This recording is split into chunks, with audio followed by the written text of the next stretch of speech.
farmers. Mountain back to Atlantic Ocean.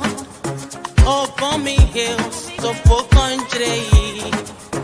To educate, elevate, and promote. Yeah. Focus on Liberia. For Liberia, Liberia. For Liberia, yeah. From Monday to Sunday. From Monday to Sunday. It's focus on Liberia.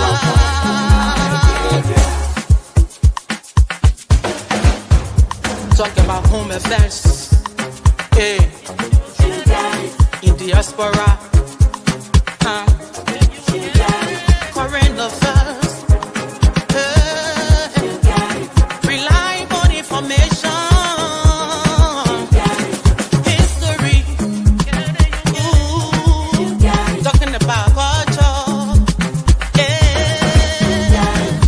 Politics. Education.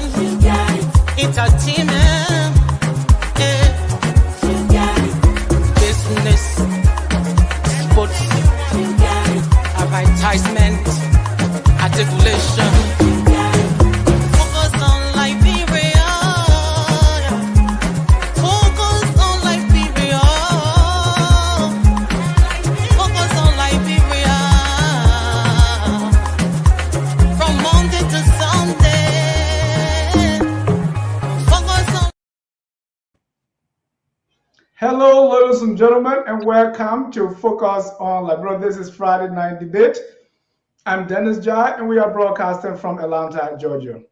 Tonight, we turn our full attention to Liberia's drug crisis, a national emergency touching every community, every family, and every future. The rise of Kush and other substances has exposed weaknesses in our security system, our health system, and our social fabric. So the question tonight is no longer whether Liberia has a drug problem. It is whether the nation is responding with the urgency and seriousness the crisis demands. So we ask the question tonight: Liberia's drug crisis, is it a failure of policy or a failure of society? Tonight, I have with me our man from the nation's capital, Jimmy Eastman. He's our diplomatic analyst and the well-rounded. He comes close to being well-rounded just like me. Welcome, Jimmy. That's a great comparison. Thank you, Mr. Ja. I'm glad to be here to shed light on the recent affairs concerning drugs and the exploitation of drugs in the country. Thank you. Let me also welcome I would say the youth advocate. He's the Evans Morris. Evans, welcome to the show. Thank you, Mr. Ja. Pleasure to be on. We want to welcome all our viewers from across the globe. If you have not already done so, please share the show, invite someone, and we are still waiting for more analysts from our Focus on Liberia team. They will be here anytime from now. And people have been asking, are you guys still on? So please share the show, invite someone. And finally, Facebook has allowed us to, it's just a tiny bit of monetization. So send us some stars. We're starting with stars. Maybe we'll go a little bit more. But that's, gentlemen, I know the drug issue has been there, drug bust. Within what? There was one in June, and now there's another one in between there.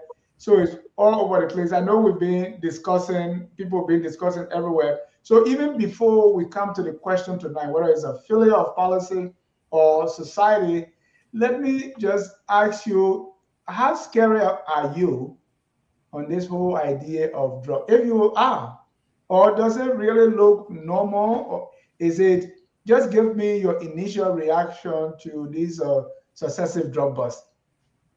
Evans, let me start with you.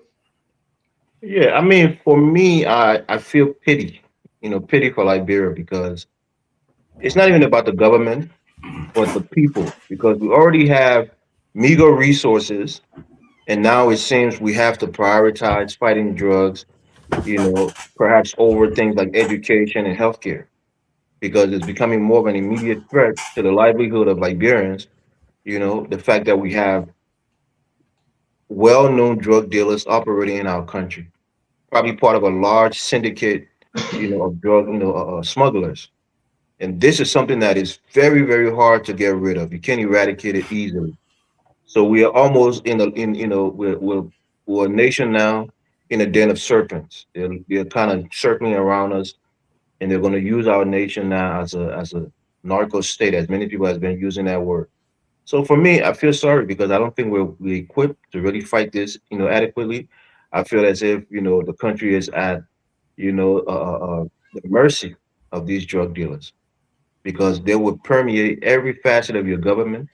They will have people on payroll who you would least expect, and it's a sad thing. So for me, I feel pity for our country. Thank you. Jimmy, are you getting? Is this a breath of fresh air that the drugs have been in the country for so long, and now at least they are getting, caught? Is that how you're looking at it? Thank you for that question. It's a brilliant question. What I the feeling I get from this is we're beginning to see a revelation of some sort. The resources and capability of drug cartels are extremely strong. And if it becomes prevalent in a country such as ours, it could completely destabilize the country. So the drug busts that we're looking at, where they have to be followed up with proper punitive action and other reinforcement so that they will actually curtail the proliferation of the drug trafficking in the country. If they fail to do that and they allow the drug organization to grow stronger, to fester, we could see what we see in Haiti today, that the whole country is being led by gangs and stuff like that. So it is not just these busts that have to happen, but it also has to be followed with action that will curtail this. And it's going to be challenging. As you mentioned, we're an impoverished people. Our policemen, do they make even $200 a month? And you think when they see a consignment and they are given thousands at one blow, will they turn the other way? We know we have that problem already with bribing in the system. It's already very, very weak. And so we have to think, is this going to get worse, or is the government actually going to enforce things in the country, systems in the country that's going to stop this? Because if they don't, this could become a cancer. This could be growing, especially since we're not producing very much in that country. So it's a very competitive, if you will, industry. And if we do not head it off now, we stand to lose a lot in the end.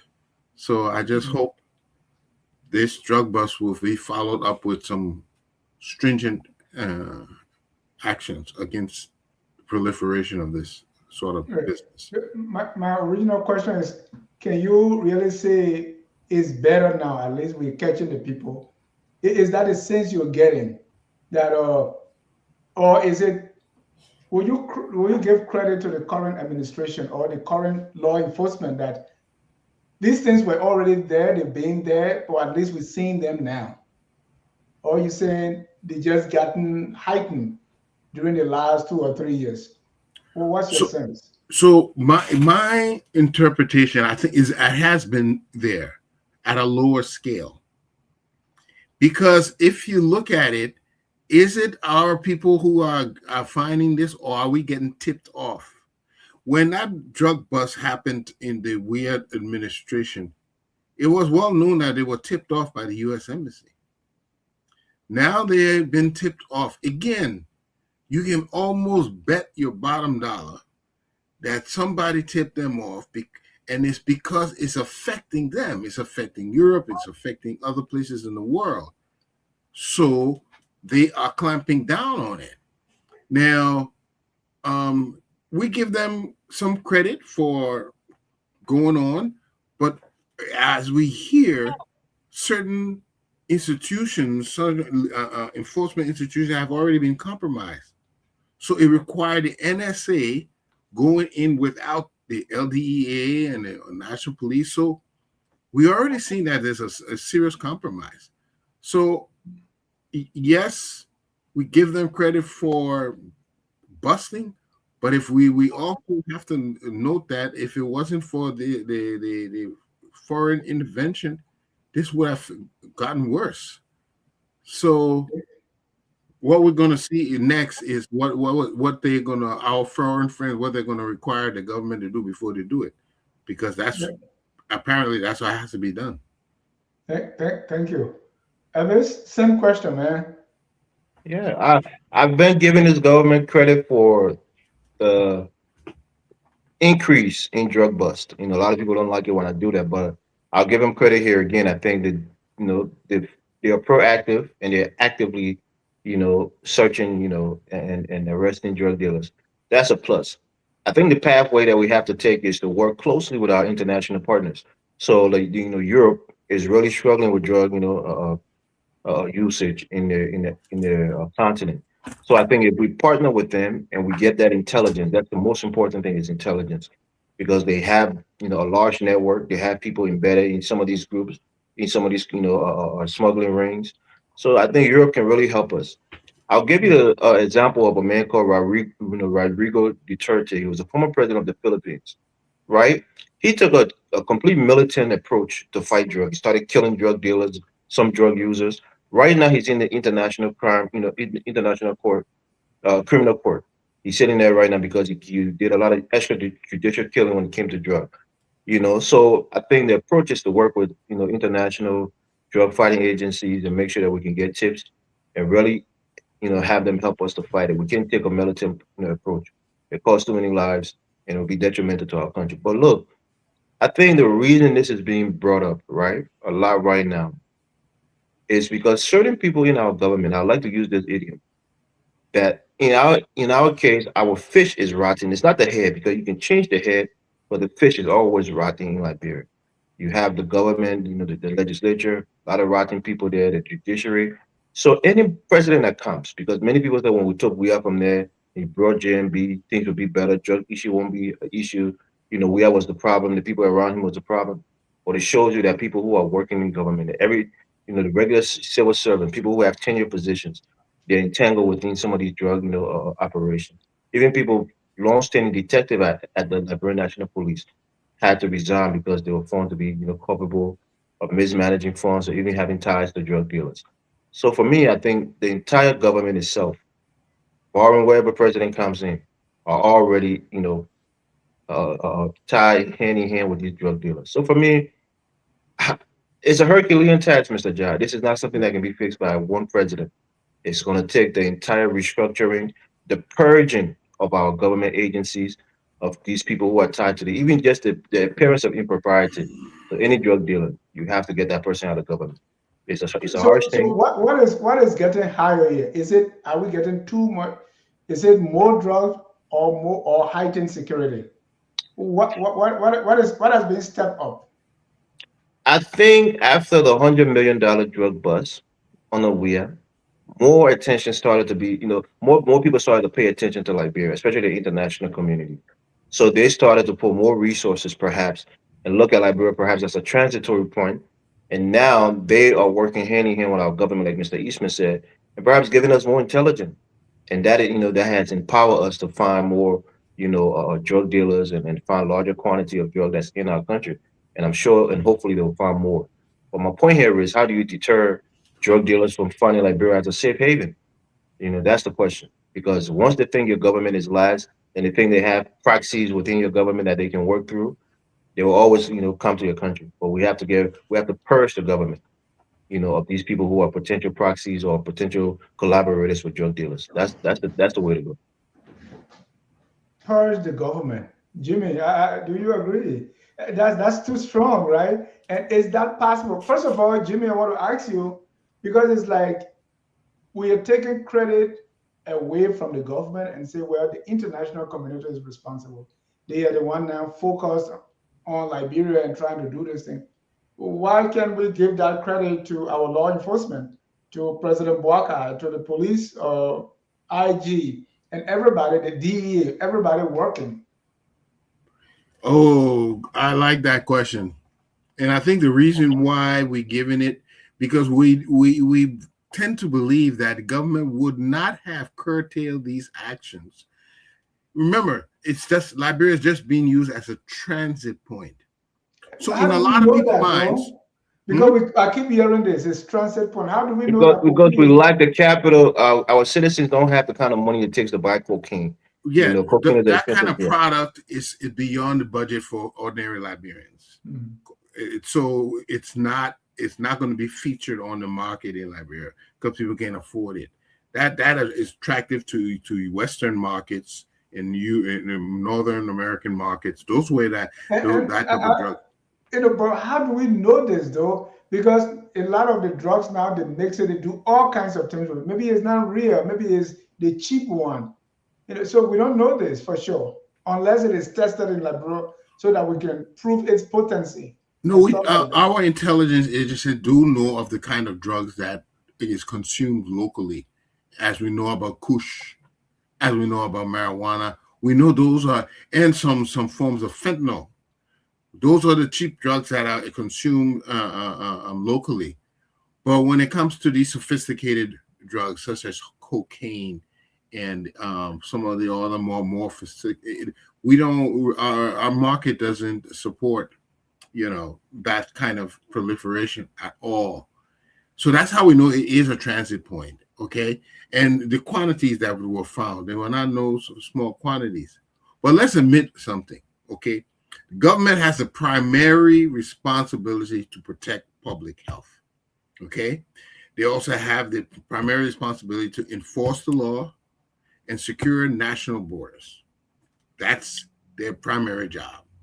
So if drugs is entering the country in large quantities and criminal networks operate with relative impunity, it points to failures in the government, border and port security failure, law enforcement and investigations failure, intelligence gathering failure, anti-corruption efforts failure, judicial effectiveness failure. As you know, the last group ones that will come, they vanished. The culprits that were caught, they vanished overnight.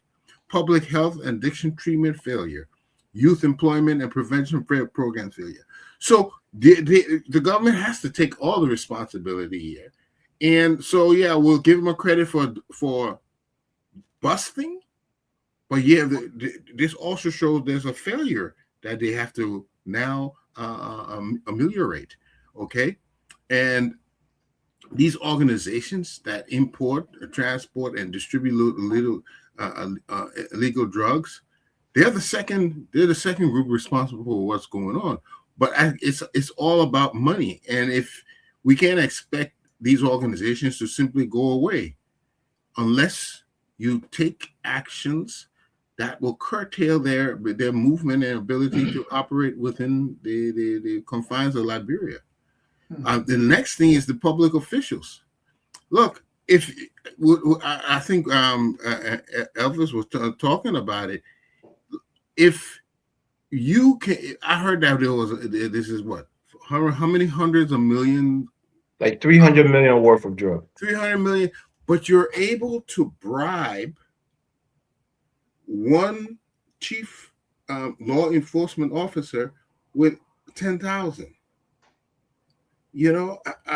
I question this. So you can imagine a job go to Liberia every year, and bribe is the main activity of a lot of government officials, a lot of people who work for government, not even officials, but a lot of members of government. Bribe is their primary source of income. So you can imagine how these people operate within the country. They can buy anyone and everyone. So that is why the government has to be very careful, and this is why I believe that if it wasn't for our international partners, they wouldn't have done anything. And so looking forward, we want to see what the government is going to do to curtail this sort of and thing. that's the question we're coming to. Let me announce that this is a Friday night debate. The big question tonight is who bears the greatest responsibility for Liberia's drug epidemic? Is it a policy or government failure, or is it society failure? Evans, you want to take that first? That's a big question. I think. Yeah, I want you to. I want the greatest. So I know everybody has a role to play, but who bears the greatest? Look, I think always the easy answer is the government, right? Because they bear the fiduciary responsibility to serve and protect the citizens of the nation. So when drug is proliferating, you think that they would be the one to have, to have the wherewithal to fight, the importation and the distribution of drugs in our country.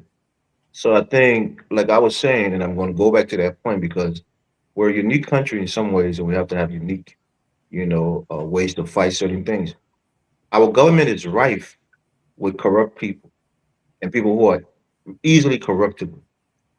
And that's one of our issues, Mr. Giles. Mr. Eastman was saying, if a guy who is the chief investigator for the Liberian National Police can be bribed with $10,000, Liberia's a lot of money, but here $10,000 is not really life changing, right?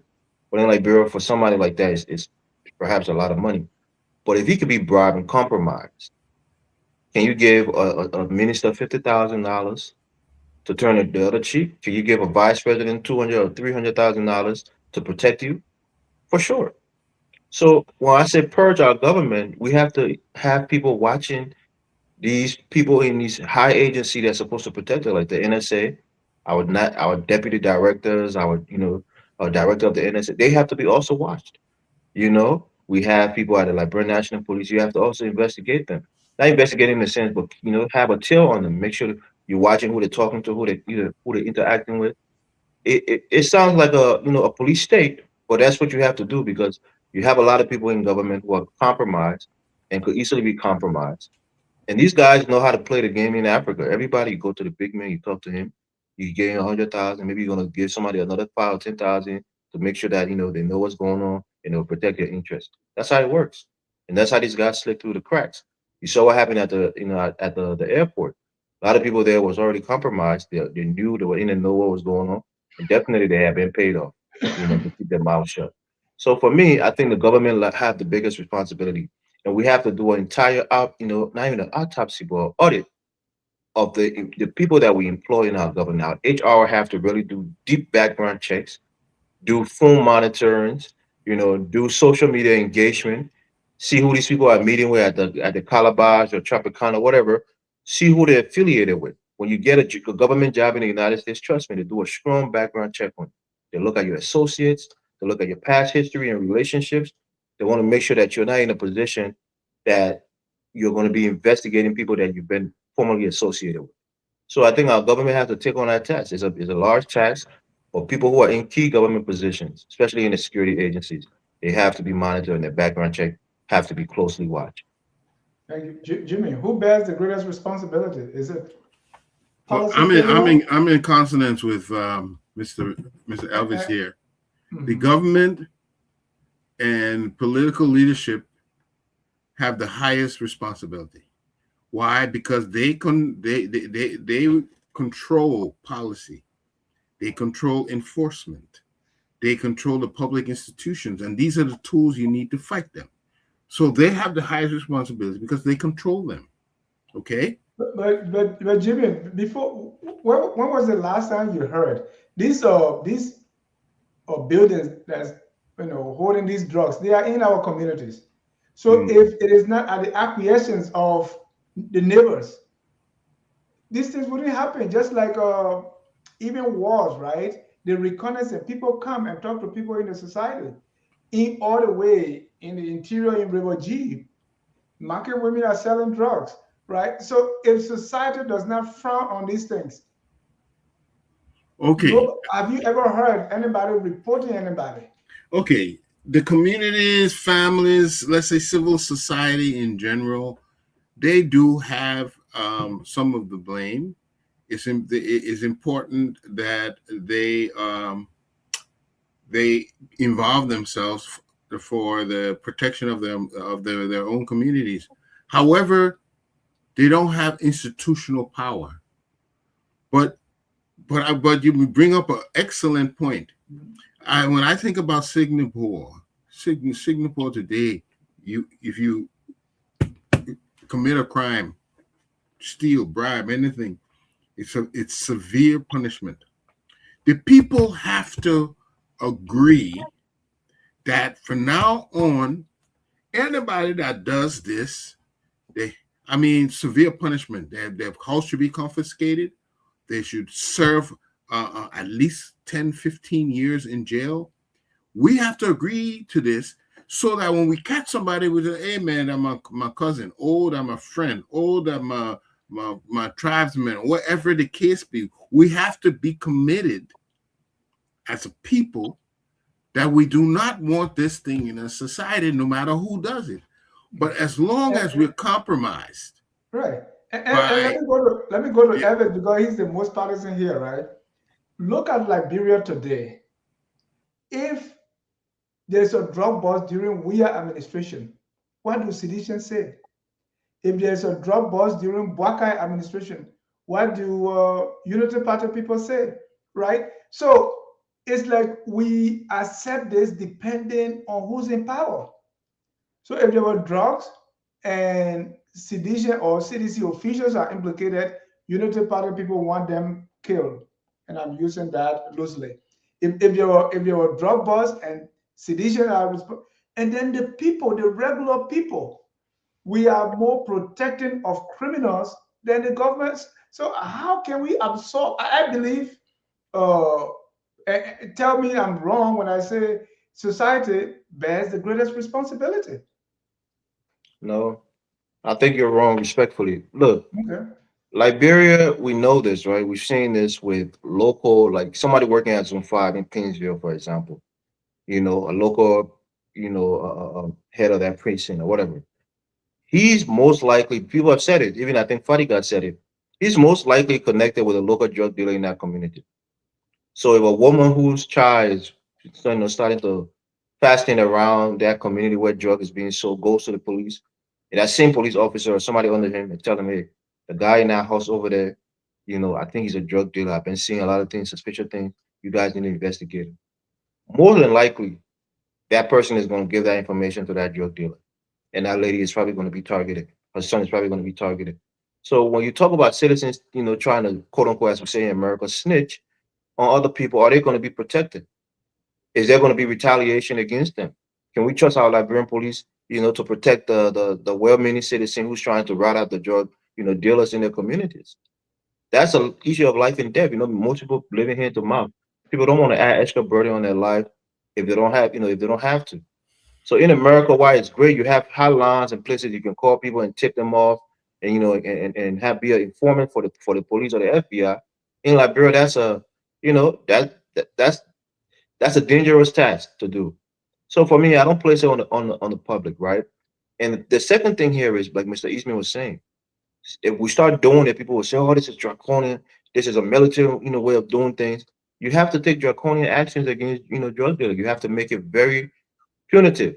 That anybody who's engaged in this kind of behavior will be severely punished. Pass it through the legislature, a minimum sentence, mandatory minimum sentence for drug dealers. You have property that's confiscated. Any property that we find that's valued above 10,000, we assume that it's from drug proceeds, and we're going to seize it and and sell it and get that money to the government. To help with the youth, our education, our healthcare system. You have to take really high actions to make sure that you can deter people. Let it be a deterrence for them. But for me, I just, lastly, I just really feel sad. That's why I really wanted to join the show today, because I've been seeing it. and sometimes I try to detach myself emotionally from Liberia, but it's difficult. And I feel sorry for the people of the country because my nephew, my sister from my father's side, my older sister, it's like 24 years old. He's a drug addict. We thought we lost him. He was in a drug induced coma. I guess I would say fortunately he survived, but he's still in the street. We can't catch him. He's running away to try to get him in rehab is an issue. So everybody have a personal story, and it's a sad thing. It's a sad thing. Yeah. I'll pass the mic. Let me welcome Momo Tambatule. Momo, are you gonna? Say that again. He said. Hey, man, I don't understand is that Oh. Jai, you speaking it zero. Kizzy. Well, I know Kizzy sounds He said. it sounds All like right. foreign. It sounds like foreign language. All right, I know because we are not in Fuya anymore. But welcome, Momo. Let me. I mean, this drug thing in our country, man, who or what you think is responsible? I think look, first of all, let me say, let me say hi to the panelists, and it's been a while since I've been on this show. So quickly to the issue of the drugs. Look, this is a Liberian issue, right? This issue of the whole drug bust is something that is hurting the fabric of our society. I believe this is not a time to shift blame or politicize anything when it comes to the drugs issue. I believe that the cartel, what we're currently seeing today, has been something that have been in the making for a long time. This is the cartel don't just these kind of big busts don't just happen out of the blue, or it didn't just happen yesterday. They never started to establish all of these cells in our country, like in a short time. This has been something that these guys have, look at our vulnerability, seeing that, looking for, because the cartel operate in a certain way where they look into a system to find the targets, the vulnerable spots, and exploit those spots. And So what is responsible for this proliferation and this? Well, I think we haven't been paying much attention to, or our government, have not really paid so much attention to the issue of drugs. I mean, we've been dealing with it on the surface, and that is not it's not unique to this administration. Across all administration, we've been, and I've always said this. I think I remember being on this show or some other show to talk about Liberia being vulnerable, and I think I remember saying that most of these countries like the Mexico, like Colombia, and all these, or narco state that America has labeled, they don't usually they don't bring their product strictly to the U.S. now. They try to find a detour, right? They try to find countries that are vulnerable, where unemployment. And what makes Liberia vulnerable to that? Yeah, because unemployment is high, and even people that have employment within the country are paid the bare minimum. They are given wages that are not even livable. So these are things that the cartel, because the cartel have. But it's not these people that have no livable wage. They are not the one allowing it. If a drug comes through the RIA or through the border, right? The people responsible are people that are working, that have money. What I'm saying, I agree with you. What I'm saying is, the cartel will look for key individual top people in government, but will also use those vulnerable people the everyday guy who will do the scanning at the airport, guys who will do this. So they use the top guys that will that will also use the vulnerable population, the people who are at the front line. Right.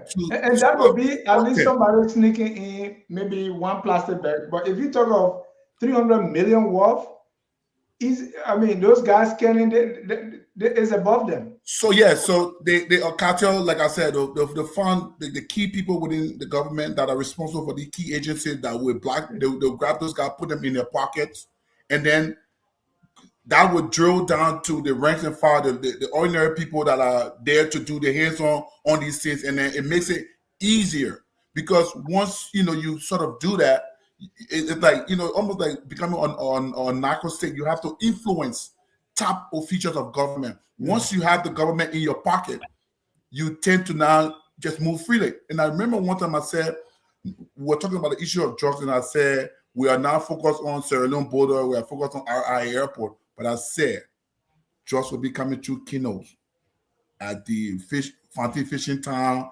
at West Point, and all these places. And exactly what I said is what is being manifested today. Based on what I've heard, that those drugs came on these fishing boats and all these things, and these guys diving waters and stuff and transport this thing. And again, in Charlesville, I want the National Security Agency to go to Charlesville because that's where I have my property. There are these Lebanese guys who built a little hub in Charlesville. They say that's where they dock their boats and stuff to go there for boat ride. Those places need to be checked.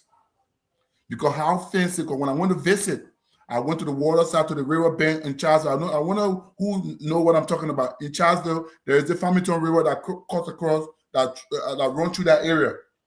Those guys built fancy hub and places there.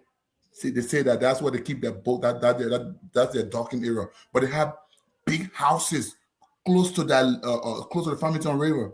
And based on what I'm hearing now, I think the National Security Agency or some of the security operators need to move in to start to search all of these property. People who have property or at these key rivers and stuff. We need to now to start beginning to do some real check. But as you know, to answer your question, this is something that those guys have already infiltrated our system.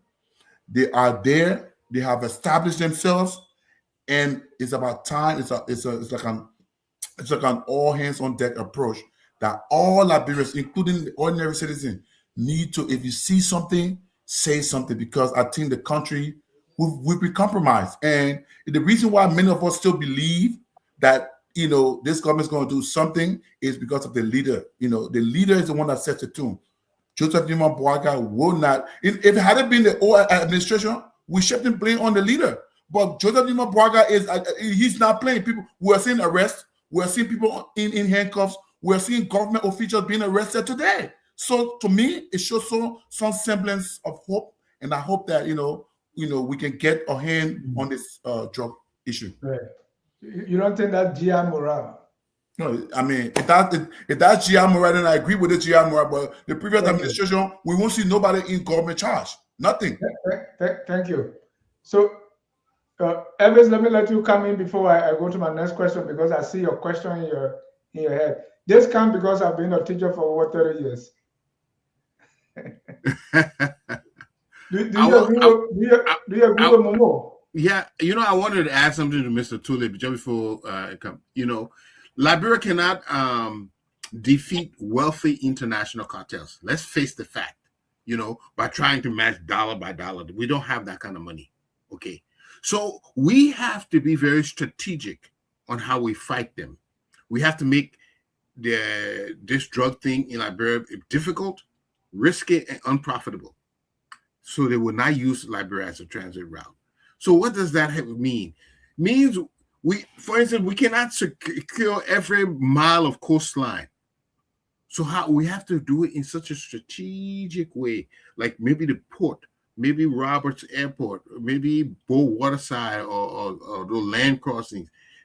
We'll have to be strategic. And then these large organizations that are being compromised. No, you have to create small, vetted interdiction teams that will, the people not be aware of, to infiltrate, to stop this. And this is why I believe the busts were successful, because they did not use those large compromised organizations. So this is the way we have to go about this if we mean it. We have to have these clandestine organizations, small. People have background checks. We monitor their living style. We rotate them from sensitive ports. We strictly monitor, their in and going. We pay them better and provide insurance. If we're going to fight this, we need to create an elite team that will be insulated from the corruption out there. Otherwise, we can't fight it. Yeah, look, I would agree with Mumbo in one thing, and also the butchers of Mr. Eastman is saying.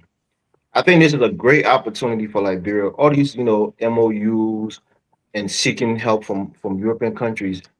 This is a great example of a win-win opportunity. You can go to Europe and ask them about sending you, boats for your Coast Guard because this is one of the most vulnerable places for you when it comes to fighting drug.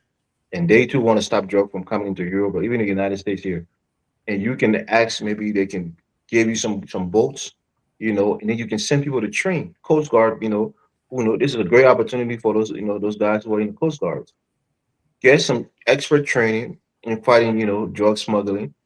Having experts who will have the ability to really watch that Coast Guard efficiently. And then also when you talk about people who live on the outskirts in places like Margibi, and they have houses kind of isolated from the larger population near waterways. You have to investigate those places, make sure that you're monitoring it, not to harass people unduly, but make sure you're monitoring those places. Look, like Mr. Eastman said, it's an unwinnable game. When I said it the last time on point, everybody was mad at me. You can't defeat drug, you can't defeat it. Let's look down south here to Mexico. You almost have a parallel government in Mexico where places like Sinaloa and Coatzacoalcos in Mexico, those places are almost ungovernable. Sorry, I was getting a call. Those places are ungovernable. The cartels are running them. Sometimes they overrun the government. They have more sophisticated weapons. And Mexico could be named as a first or second world country, very well resourced. They have a pretty strong military, but the cartel are dueling in hand in hand. Like it's a whole nother nation fighting you within your nation. So these people are sophisticated and they're resourceful. So you have to find out. You have to beat them with intelligence, and you can Yeah. only get that intelligence through international collaborations. That's the only way you can really beat them. I like how you all keep using the word cartel, cartel. I don't know who really part of this cartel. No, no. And When we say cartel, Mr. Ja, it's a larger drug cartel network from places like It's a whole Brazil to network. Yeah. Mexico to Colombia. They have large cartel network that yeah, are but in how do different we know continents, that? but they're operating in Africa and How do we selling the know drugs that? to other places. How And do we how do know we that? know this? Is it But from our investigation By the or we volume, understand? the I mean, the volume of passport. I mean, drugs. the passport of one of the individual are from is from a country that is labeled a narco state by the U.S. government, like Colombia. You know, Right.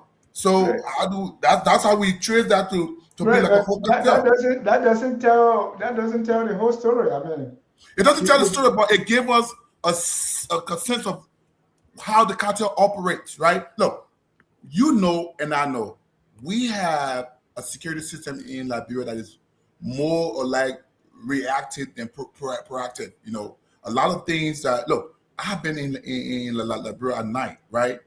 You drive around the city at night, no checkpoints, not nobody searching cars.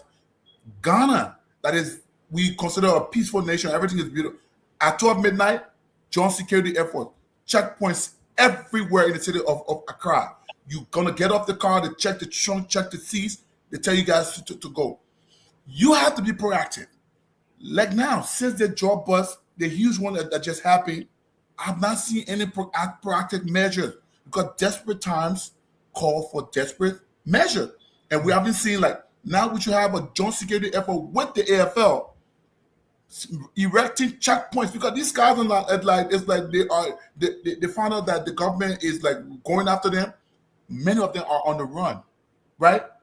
Begin now from 12 midnight to like 4 or 5 a.m. Erect checkpoints to all major highways, all major exit points from the city. Have checkpoints. Just search cars. Let the citizens say, look, everything is okay. We're not at any. We're just trying to make sure you guys are okay. You guys are safe. So that when cars are moving, open up your trunk, check the seats, pull all the passengers from the car, and look and say, oh, you know what? Nothing's fine. On your way, go. But you have to start to do something practical to send a message to the would-be cartel that look, you know what? We are on this. We are coming for you. But don't just sit back and use some sort of laissez-faire behavior. Even though the government is doing, look, to be true, we've seen some degree of honesty from the government. We've seen some degree because you know what? The men at the top is no man to play with. no mean that you get linked to corruption or anything. That's the reason why you see there's hope. There is some semblance out here. Had it been the previous administration, it would be something different. Mr. Jack, give me 10 seconds. Let me just tell you something what you're saying, right? These people in the cartel, I don't know if you really studied it. You're a smart guy. Maybe it's not something that you're really interested in a deep dive, so to do a deep dive in. But the cartel has logistic people, right? People who are giving consignments. So maybe they had a route, for example, that it's been closed. The security apparatus has closed that route. So their job is to get that consignment to Europe. So what they do, they circumvent, the South American, waterways or the North American waterways, and they come to Africa. They establish themselves in Africa, in places like Liberia and other places, and they use that connection to get their consignment to Europe or wherever the destination is. So when we say they're connected to the cartel, that's security system, as our security forces establish that. what I'm telling you. But let me chime in quickly. This is how we know or suspect. Right, it's a suspicion. Yeah, this is how we know. First of all, this is how we do it. First of all, we know that our local dealers do not have the money to support these large consignments that we've been busting. They don't have, our local don't have that kind of capital to support it. They don't have the sophistication, not at all. Yeah. Also, the fact that they've been moving across national borders. It's not for local consumption. They're moving across. These consignments were destined for England. So we know there are bigger organizations, international organizations involved. The arrest of foreign suspects and people is another indication that no, this is bigger than this is not Liberian. This is above, this is way beyond our borders. Okay, so all these indications tell us this is a big game. It might be. I'm not. But let's look at drug bust. Does drug bust by itself demonstrate any form of success or seriousness? I mean, you can catch it and you catch nobody, and so they keep. So in any crime, you have to find suspects, right? Mm-hmm. You have to go after who committed the crime, right? That's the beginning of every investigatory process, right? And we've seen the government being on top of it. Maybe they might be a little late because always the bad guys always are ahead of the game. So at the end of this whole drug bust, what happened? What if nothing happens? Do we still consider this bust as a success? I won't say what if nothing happened. I'm optimistic. I know. I'm just saying, for some reason, if the people go to court and they're free, and we don't catch anybody. Well, I mean, if I want to play the devil advocate, let me play it because I don't really want to go that route. But if that happens, then it's bad for us. It's bad for our country. Because it's not the first time that we have seen something like this, right?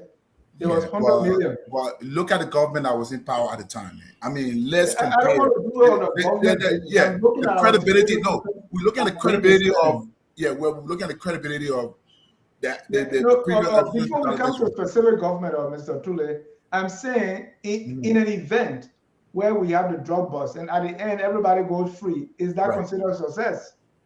The answer is no. No, it's not success because we want to put people behind bars. We want to arrest the corrupt and bring them to justice. We want them to face the full weight of the law.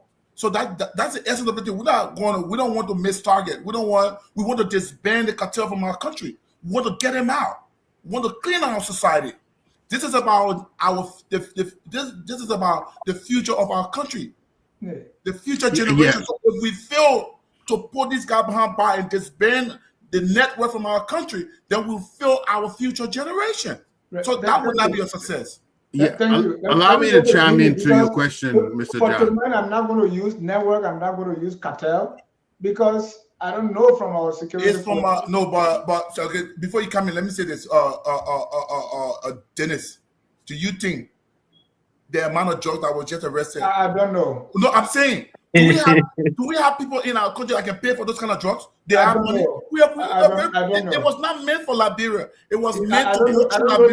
I will wait for the investigation and what the conclusions are. Yeah, but here's the thing. Let me answer your question, Dennis. about this drug bust. No, it's not enough. The way we will stop this is we follow the money. It's the money that will lead to the real people that's sourcing this thing. And and once you start confiscating that money, when you start grabbing that money, that is when it becomes too risky for people to continue delving into this drug trafficking through Liberia. So until you grabbing some money and some resources, you're doing nothing. Right now, you're just grabbing the loot. They can get some more loot. But when you start getting to where the bank accounts are, when we start identifying where the money is being held, and you start confiscating that and start arresting that, that is when you're going to put a dent in this movement. But just grabbing consignments is not enough. It helps, but you really have to follow the money trail. Where is this thing being financed, through whom, and to where? That's when you get. And then you to add to that, the money and the people. I mean, a consignment and the people will lead you to the money, right? You have to get someone. Momo, let me come in, please. Thank you, Pat. Look, I think one of the things we also have to do is to make sure at our entry point, like at the airport, foreign nationals, people coming from Colombia, Brazil, we have to scrutinize them more. What are you really coming to Liberia for? No offense, people can come there for tourism or whatever. But if you see a group of Brazilians coming into Liberia for quote unquote business, what business do they have in Liberia? Or a Colombian guy who don't speak English, he only speaks Spanish, and he comes into Liberia for business. What business is he conducting? So we have to be more selective on who we let into our country, especially people like what Trump is doing. It's a bit of a racist policy, but we can implement it in our case. If you're coming from a drug hotspot, coming into Liberia, you don't speak English, you're coming there for business, and you can't articulate what business you're doing in English that we speak. We don't speak Spanish. That's a suspicious person that probably shouldn't be allowed in the country. It's a thin line, but just to be careful, because what is a man from Colombia coming to do in Liberia? You're going to share. You're going to give. You don't have to speak English to do. They come under the guise of being. You know what to do? They come under the guise of being. But let me ask you this, right? So far, we see the drugs coming from houses, cars, and according to the Liberian drug law, those should be confiscated. Of course. That's what I'm saying. So we haven't seen any confiscation yet. No, but right. That's what Momo is doing. I don't want to get into that game because I'm just going to say something that's going to make him feel some kind of way. But I don't want to go there. We'll give the government credit, but don't think for one instant that this government is better than the previous government when it comes to fighting drugs. If you do tit for tat, you have over maybe close to $400 million worth of drug that's been caught. Yeah, they've been caught, but they're in the country, and the quantity of the drug is getting higher and higher. You saw how you guys slow walk that investigation. People's names are being called. High, government officials' names are being implicated in that drug thing. The president moved his foot. The president hasn't addressed the nation on the fight against drug and how serious he's taking it. And now that we see all these successive drug busts, he hasn't spoken to the nation. So if you want criticism, we have a lot of criticism for the president. But we know it's far beyond him. It's about Liberia. That's why we're not going down to the political level. But the point here is that I think Liberia has to work with the international community. They're the one that has the sophistication, the tools. They have the know-how, and they have certain equipment that we can use. If you go on this administration route, you could also say during the Boakai administration, more drugs enter the country than. Yeah, if you want to make that argument, that's why we're not trying to make it, because we're not blaming President Boakai to be the one importing drugs. And again, if I even want to get personal, which I didn't want to do, but we know Tantan Boakai, right? If you know his family, Mr. Momo, he lived in rehab. I want to do with Tantan. Right. He had a club, and maybe he still have that club called No Stress. If you know No Stress, right? In rehab, closest to his father's residence. I know, right behind that club, there's a ghetto there. And people, even before his father became president, I have family that live in rehab. They was talking about Tantan Boakai being involved in drug business. That was a rumor going around in rehab. So we can all get personal with it, like how the Unity Party was saying drug, we are the one selling drug, he's importing drug, blah, blah, blah. We can say the same thing about the president and his family, but we're not doing that. So let me speak to that, right? So, Dennis, look, there was this guy whose name was mentioned. His name is Bill Tico. And one of you guys heard his name, Bill, right? Bill Tico. I haven't heard him. You heard his name, right? Oh, No. Okay, that guy is very dangerous. He's one guy who, back in the day, you say he was a BM. Like I knew this guy. He was a BM. He's no longer a BM, but these guys are living big life in Liberia. They're living those kind of a flashy life, in the country. They've opened liquor store. So they are inviting investors in the country. They're bringing all these drug dealers in the country, using the drug money and funneling those drug money to businesses of just forming some random casino and stuff in an attempt to clean those drug money and make it look somehow like some sort of legal business. Yeah, they are doing. That's exactly what's going on in the country now. So even the OD leadership that was there doing the way administration, the likes of what's the name, Lorenzo Pena, that built Tico close cover down. All the men that were there, all of them. That's what you see. They said the same thing about AB Kroma. So let's not do this blame game. Every government has trying to compare. Say no, this is a whole. This is an issue that we all should put hands together. It shouldn't be any political fire. But what I'm saying is, this government, when it comes to the political will, this government has more political will than what we had previously, and that's the fact. I mean, I'm not. Yeah, it's arguable, bro. What happened at RIA? We saw the inefficiency, the ineptitude. Those people are inept. The way they handle the investigation, people left the country before their name was read to be arrested. You think that's competent? They're incompetent, bro. Thank you. I don't want us to take a different direction because we don't know, and that's what I really want to see the investigation. Because, Mr. Tule, you can also say maybe we had time no drug came. The only one that came was caught. So we don't know. We want our security people to, but I'm looking at it as government is continuity. So let's keep it at that. But let's look at reality on the ground, right? I'll put some numbers on the book. We're talking about who bears the greatest responsibility. And Tule, I want you to answer that question before I come to the reality check. Is it a government failure or a society failure? The drug on the ground. The government failure. The government, from the president, right? The onus is on the government. 100%. I put this on the government. Look, they were brought to power to protect lives and property, right? Anything short of that is a dereliction of duty. So I put this on the government. And there's the reason why we are looking to them to help find a solution to this big menace that we are. This is something that is, look, Dennis, it will shock you to know that I believe that there are more drugs to be found in Liberia. There are more in that country. This is not, it never just came in 2 years ago. These people have been establishing years ago. Years and years ago, they transcend. We are administration started from the early administration all the way through. Yes. These guys have formed a complete network in Liberia. They have started themselves. I don't know how they make cocaine, but I think they're growing it in Liberia. It's a poppy plant. Yeah, cocaine is made from poppies. We don't have any. Cocaine. Yeah, so I'm not going to say it's a network. People, I don't know, but if we talk about who bears the greatest responsibility or for this failure, let's look at the reality on the ground, right?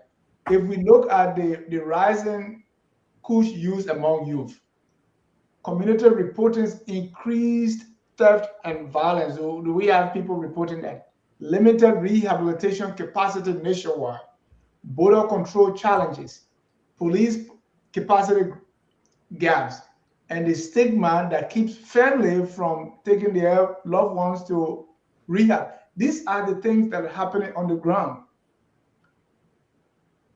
So if we put the sum total together, do we say, I want us to look at this, because if society breaks down and we get the people that represent us from in government, they come from among us. So if there's that breakdown in society, if the fabric of the society can no longer hold, there will be drugs, and no government can stop it. Well, I think one way to do it is to have community, people in the communities who are informants, confidential informants, right? And the government have to make a concerted effort to make sure that these people's identity are protected. The way to gather information from there is going to be covert. You have to embed them, especially in these high risk communities. If you want people to have the faith that they can give you information without their life being at risk, then yeah, the NSA, the LDA, they have to hire, and embed more, you know, uh, uh, uh, government informants within these communities. So that's one way the communities can play a part. You go to the woman's shop where everybody tend to coalesce around, gather, have people talking. Maybe she can overhear things, and you hire that person as an informant, confidential informant. You go into another neighborhood, maybe the chairman in that community who knows a lot, who have information coming to him. You hire him. That's what America does. You probably have informant living right next to you, and you don't even know. You go to your grocery shop or places where people tend to gather, the guy informants right there that's working with the FBI. So if Liberian government and the FDA can really embed more of these people in the communities where these drug dealers are operating and give them intelligence, maybe we can do better in terms of community policing and fighting against drug. But unless we have the tools and the seriousness and the people who they're reporting to, if they're not compromised to give their names up and give their identities up, then maybe we'll have more success on a local level. But I still think that the best route is the international route. Use it as an opportunity to get resources from Europe and other, European nations to help you fight. Get, coastal boats, get certain things, certain people trained, so that they can really help to fight, the drug epidemic in Liberia. You know. Yeah, Thank you. just to add to that, the cocoa, it comes from the cocoa plant, but it's a certain species of cocoa that is used to make cocaine, and that species is only grown in Central South Central, America. Central South America. Yeah, Colombia, Peru, Bolivia. You have to have a certain Things climate and are changing everything. now. Do you know, at some time they said rice couldn't grow in Liberia, right? So I can't put anything past Liberia now. No, it's difficult to grow. What we did a Yeah, study in that a long time ago, and yeah, it, that was a and long look time. Things are changing. People are growing right It's now. the leaf. correct. You have to soak the leaf and then beat it and grind it down and then bleach it. It's a whole process. It's very It's a Yeah, whole intensive. process, and it's even very Ivory profitable. Coast, So that's why one of would the they not do largest it? producer of cocoa in the world.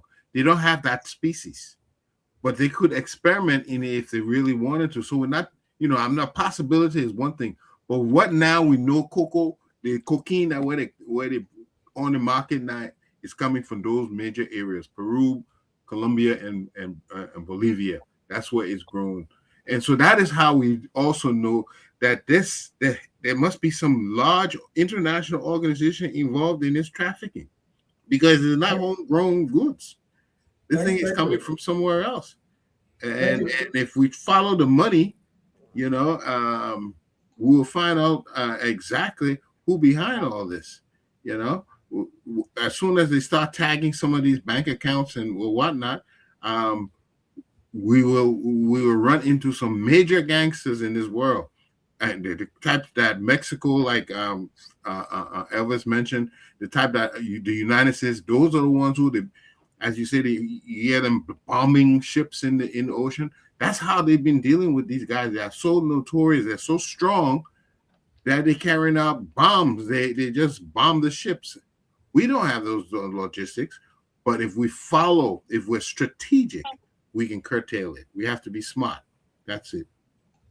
But I don't know whether and I'm not a drug enforcement officer, but I don't think this is as difficult as you guys are making it to sound.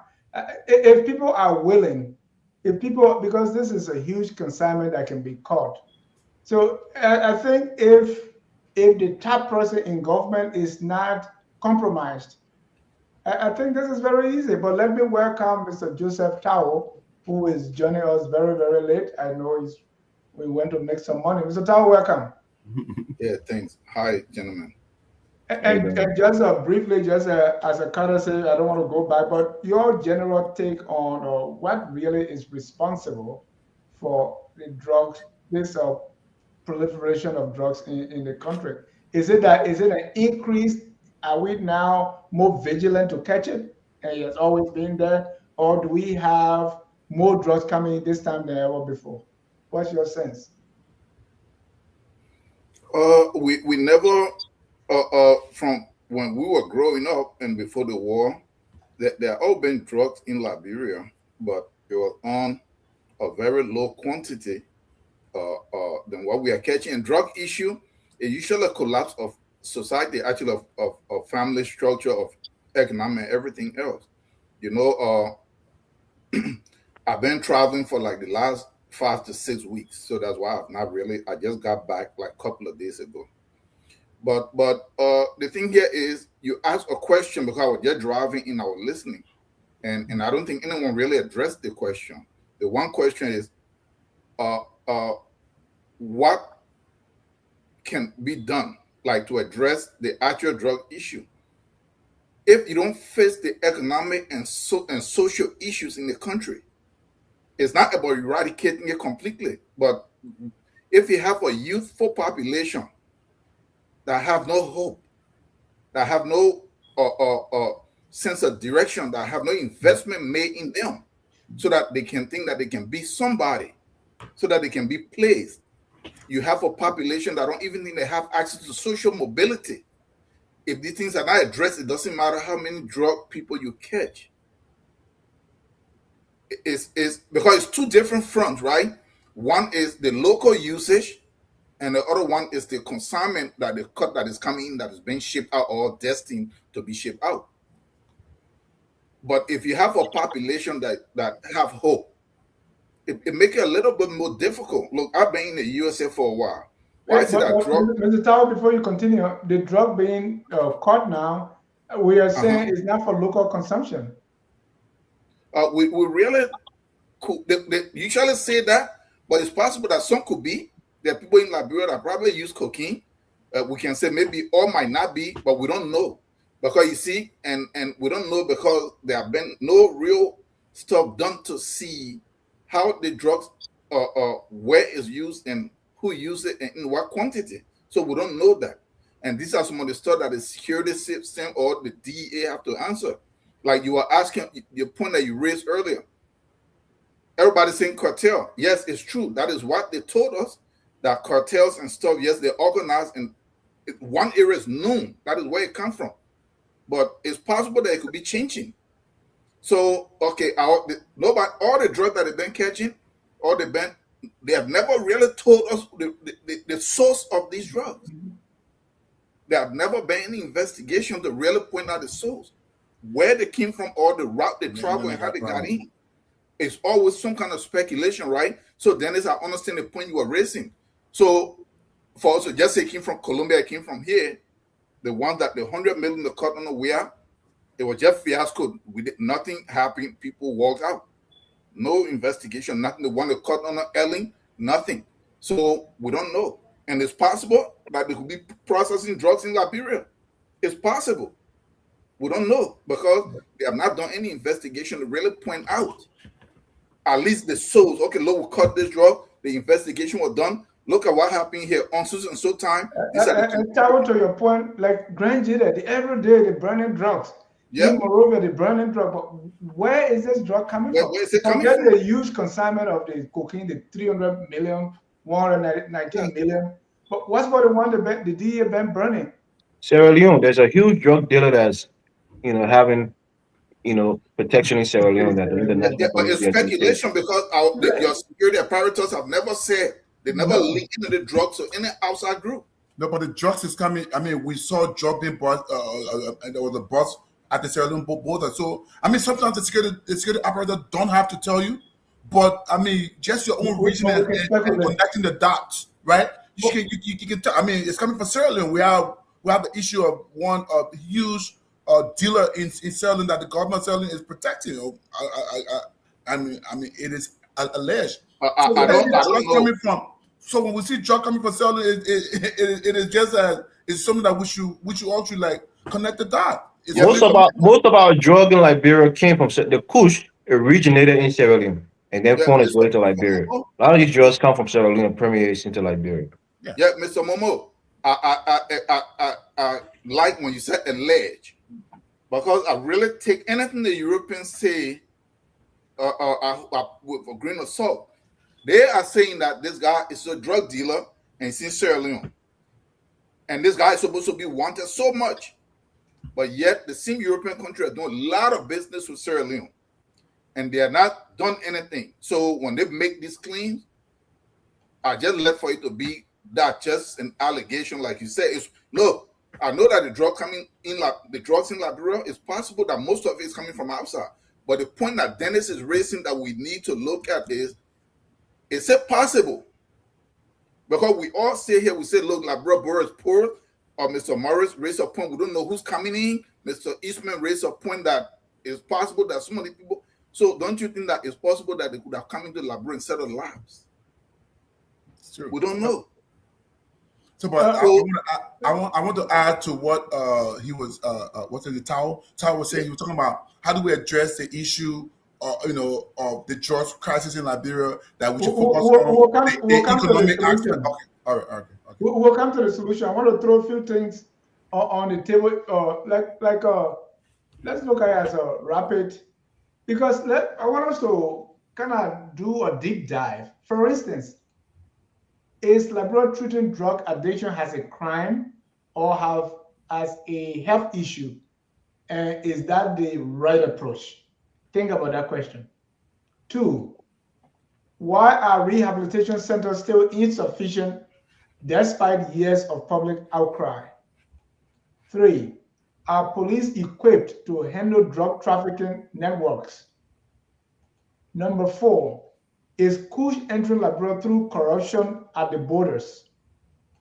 Number 5, should Liberia declare a national emergency on drugs? Remember, President Walker did a drug test that led to nothing. 6, are parents and communities failing their children? 7, is unemployment the biggest driver of youth addiction? And number 8, what single policy change will reduce drug use within 12 months?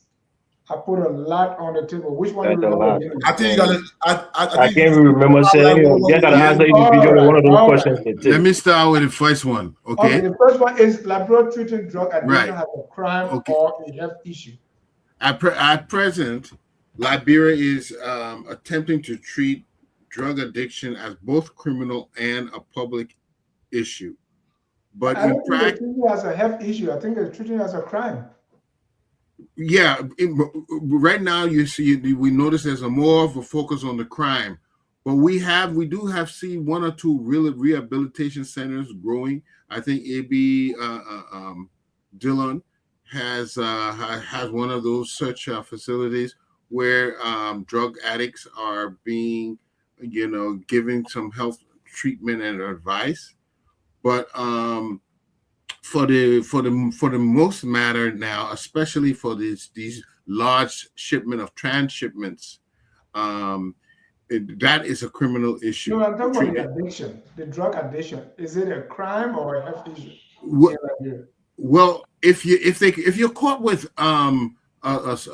even a smallest amount of the addiction, Jimmy, the addiction. I talk about the addiction can only be it's a crime. It's a job. It's illegal to take drugs. So it's a crime on its face. Mm-hmm. It's a crime on its face. Are we treating it as a crime or a health issue? And is that the right approach? Well, it took several countries in the advanced world to realize that it is actually a health issue. The country where you find how are we treating it? Come on, Jimmy, give it. It takes its development. It requires developing realization, awareness, and revelation before. So is our approach the right approach? Our current approach, is it the right approach? It is better to treat it as we've seen in a lot of times as a. Let me hear from you. Jimmy is being diplomatic. Okay, so look at what happened here. To be frank, from Ellen to present, the Liberian government really don't have a strategy, so they don't treat it as anything. What they do is they react to score political points.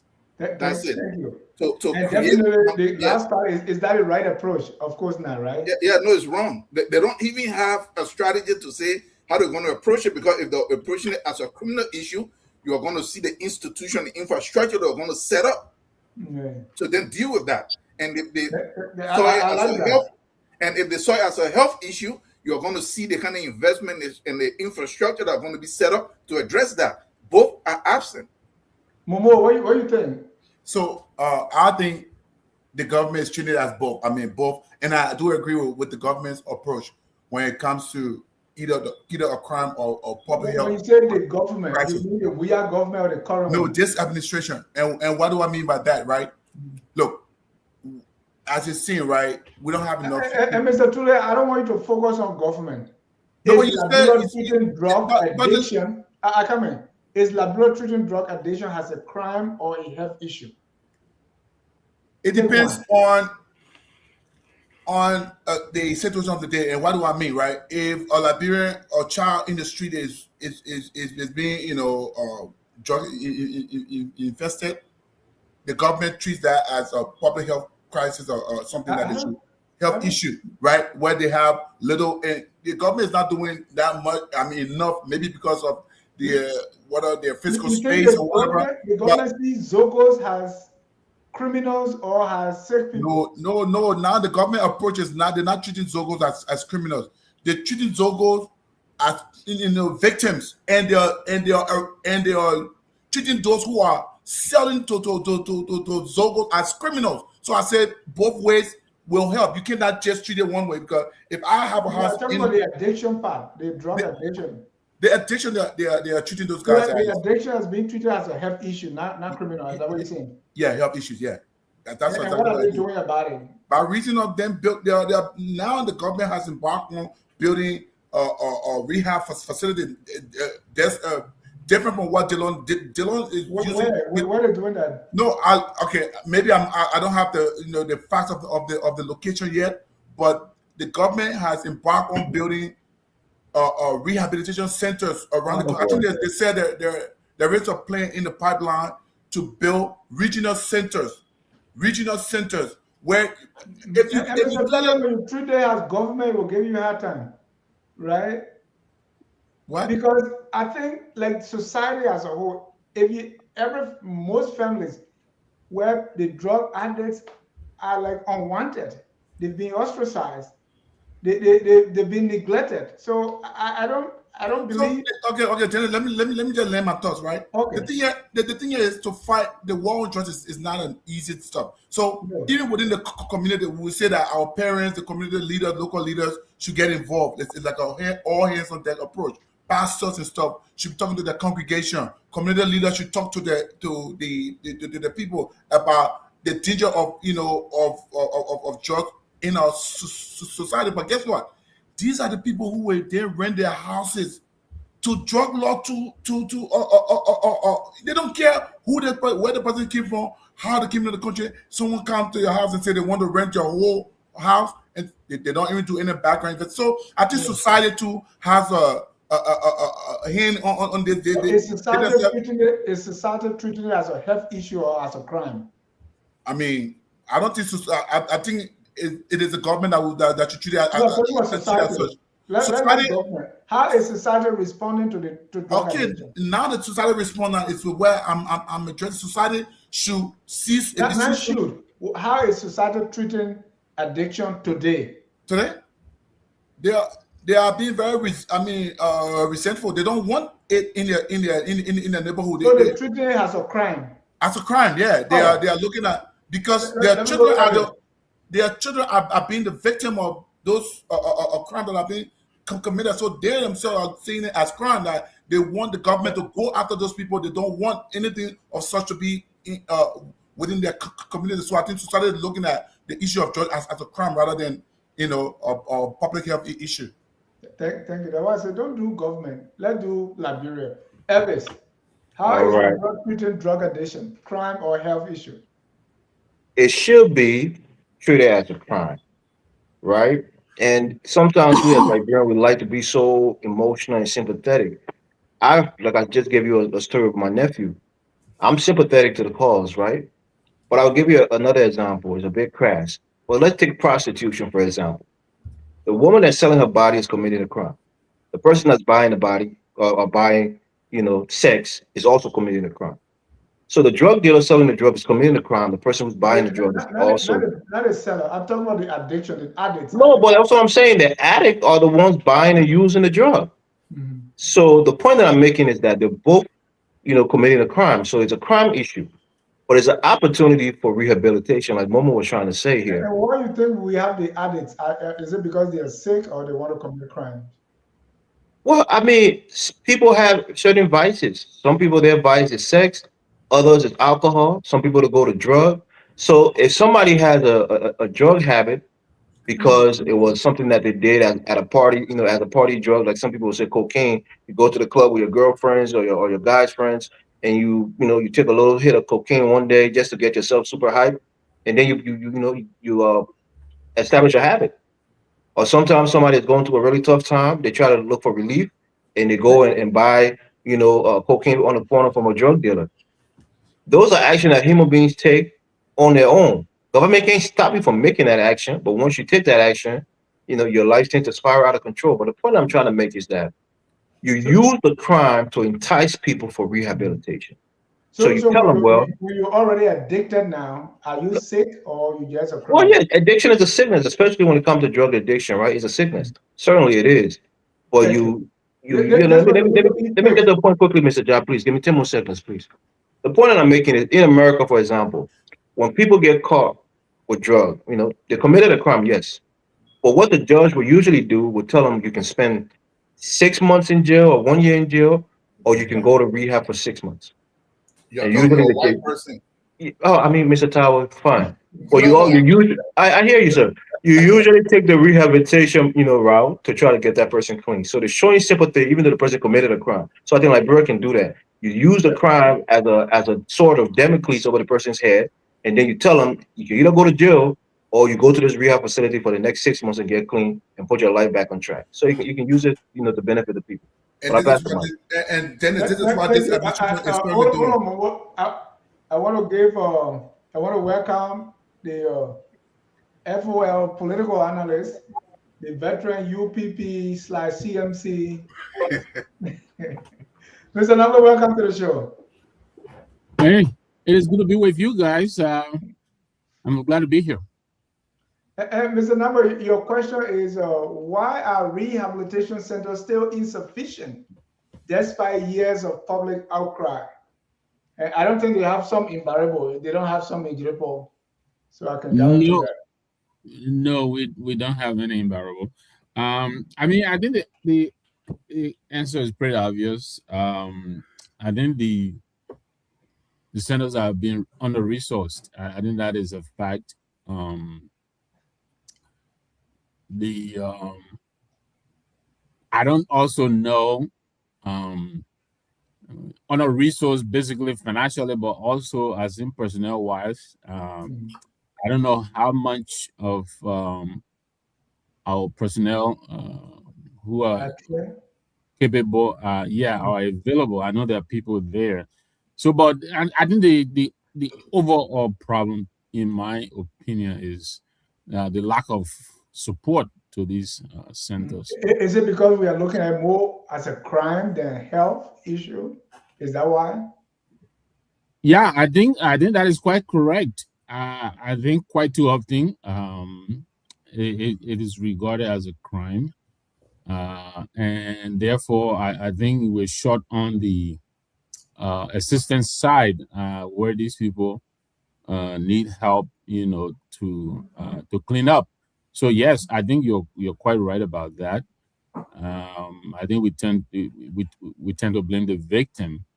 I mean, just reflect on what has been happening over the past couple of weeks now. You're talking about a well organized operation, well funded. I mean, these people are playing with money that is might turn out to be bigger than our GDP and our budget. So it is a very well calculated, well planned operation that is intended to make the ability to get high very easy. They put this in easy reach. So yeah, I agree with you. I think we see it more as a crime as opposed to most instances a mental problem and a condition requiring help. Thank you. Jimmy, let me ask the next question to you. Is Kush entering Liberia through corruption at the borders? Kush, through corruption. Well, it depends what you're trying to say. I believe Kush is being smuggled in Liberia.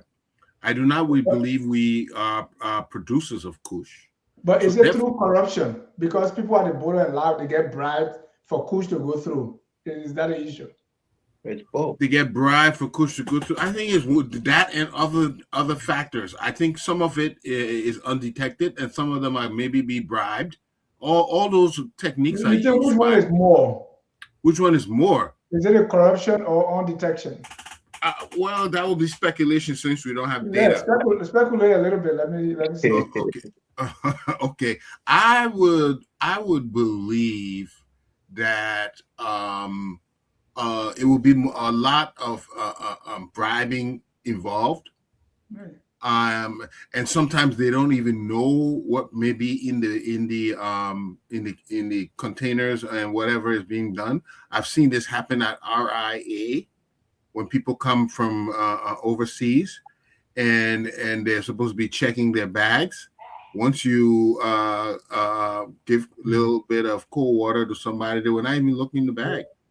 So they would turn their face, turn their head the other way when that's happened. So I would say a lot of it is just simply being bribed, and that's why it's going through it. If you consider bribe corruption, well, that's it. And this is where we've identified that one of our chief problems is that because people are so poor, people have so little money, they are easily corruptible.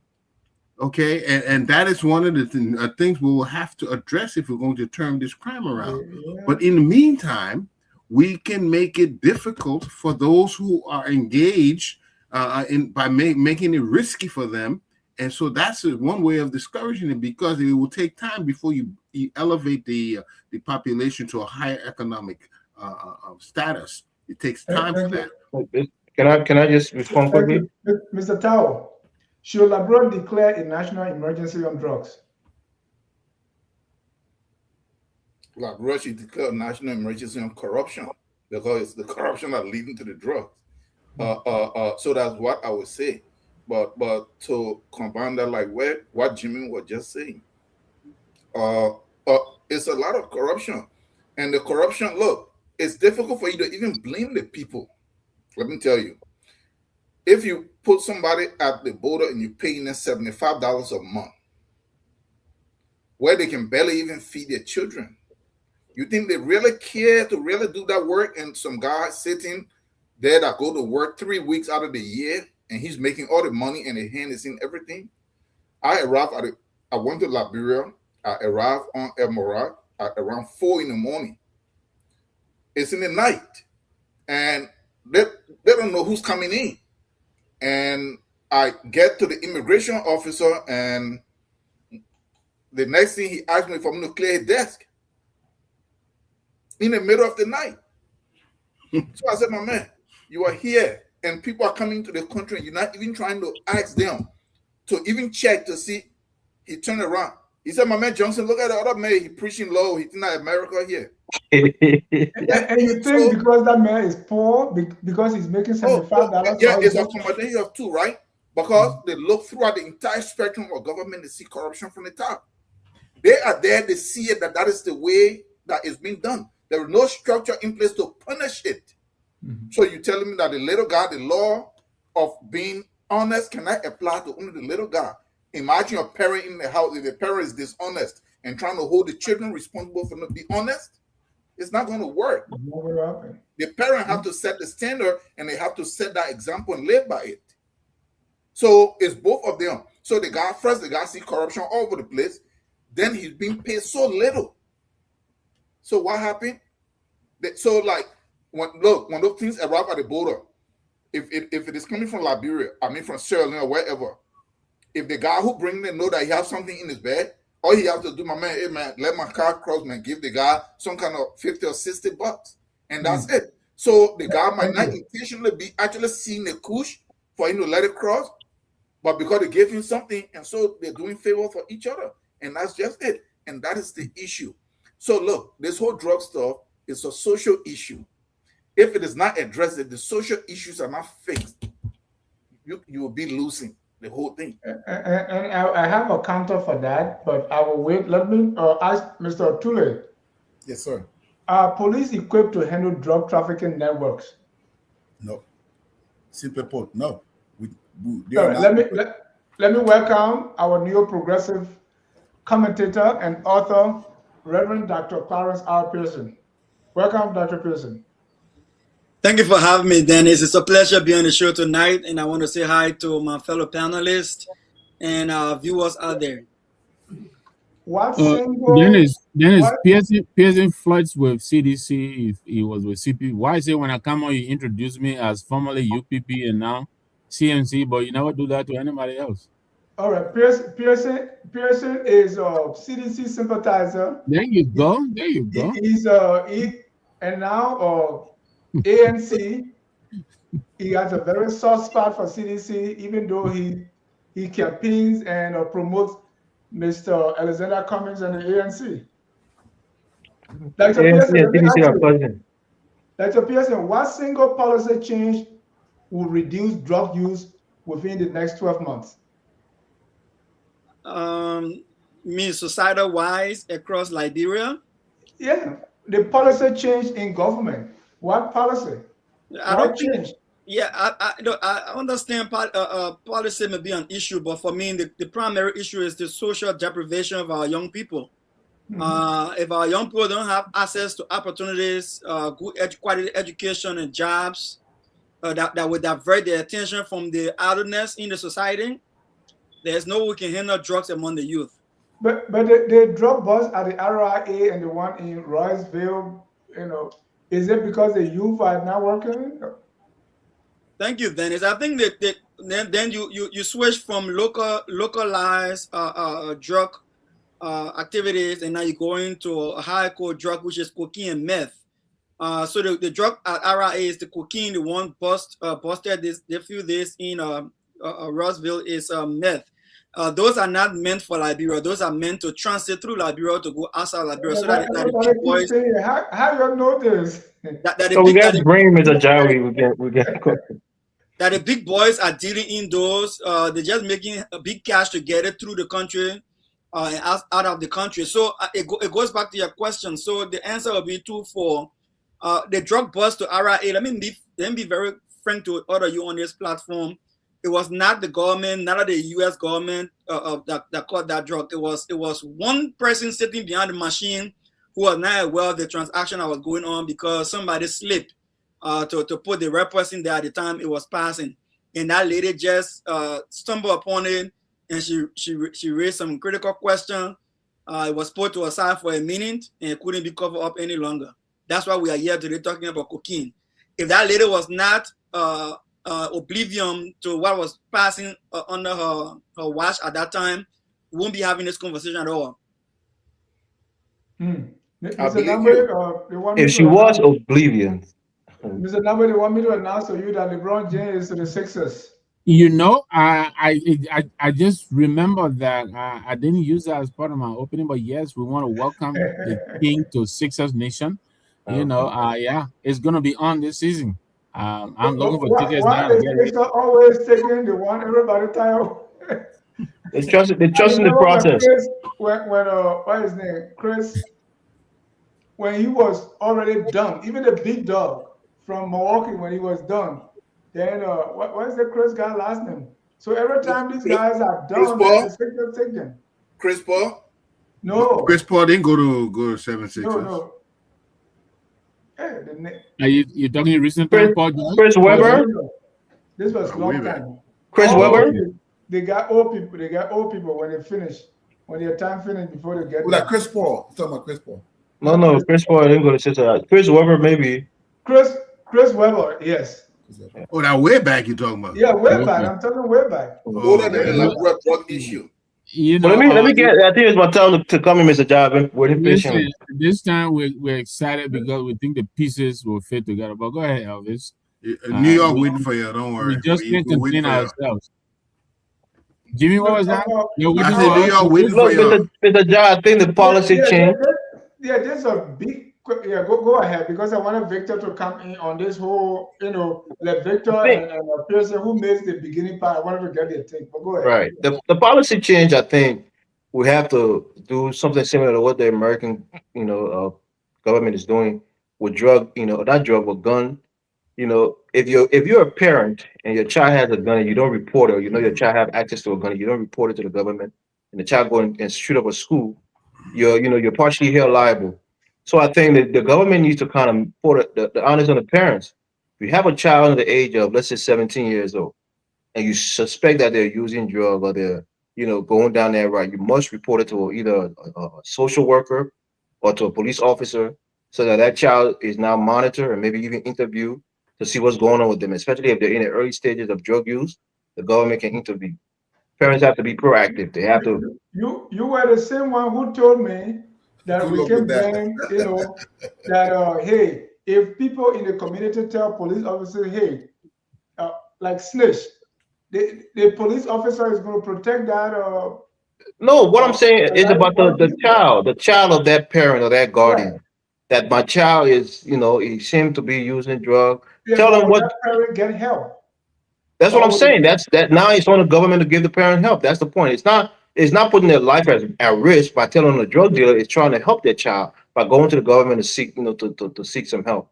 So that's the point I'm making. I think that shift and making sure that the parent understand that you as a parent, you have jurisdiction over your child. You can't be an irresponsible parent and let a child go out in the street all day. You don't know where they are until 3 o'clock in the morning when they come home. You have to be an active parent, and you also have to watch your kids. In America, we do it. If your child is acting funny, if you think they're bad crowds or they're doing drugs, you get involved. You take them to Yeah, get since checked or you 1990, do certain the things. children became the parent now, but that's a different thing. I don't think So the parents have no responsibility to play on whether the child is on drug and whether they should seek help in the early stages. Is that what if you're the saying? fabrics of society fail, the first person who I know when I agree with you is Tao, but I will leave it with him. No, But let me maybe. go back to Victor and Clara.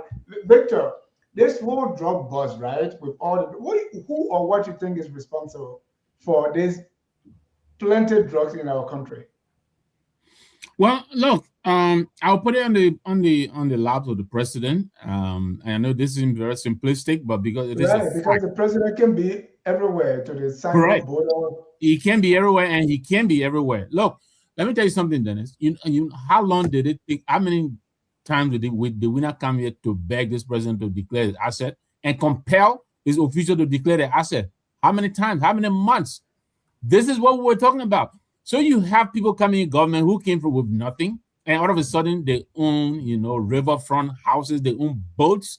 You understand me? They own all of these things. They own drones. What do you think they're using them for? And now, how can you hold these people responsible? How can you ask them, well, how did you get this when they did not declare to you what they came with? That in itself is the beginning of this problem we're having. Two, the lack of leadership. The president has not exercised any leadership on this problem. None. He has not. What is it going to take him to begin to fire and suspend people and lead on this matter? He's in Buchanan, right now he's in Buchanan. The other day he was in, I don't know where, Ethiopia or somewhere, We have an existential crisis occurring on our hands, and this president is, he's globetrotting, he has not exercised leadership. He has not set deterrence. Do you understand me? Take these people, seize their assets, throw people in jail. When is he going to do that? When is he going to do that? So we have all of these things popping up all around us, and here's the problem.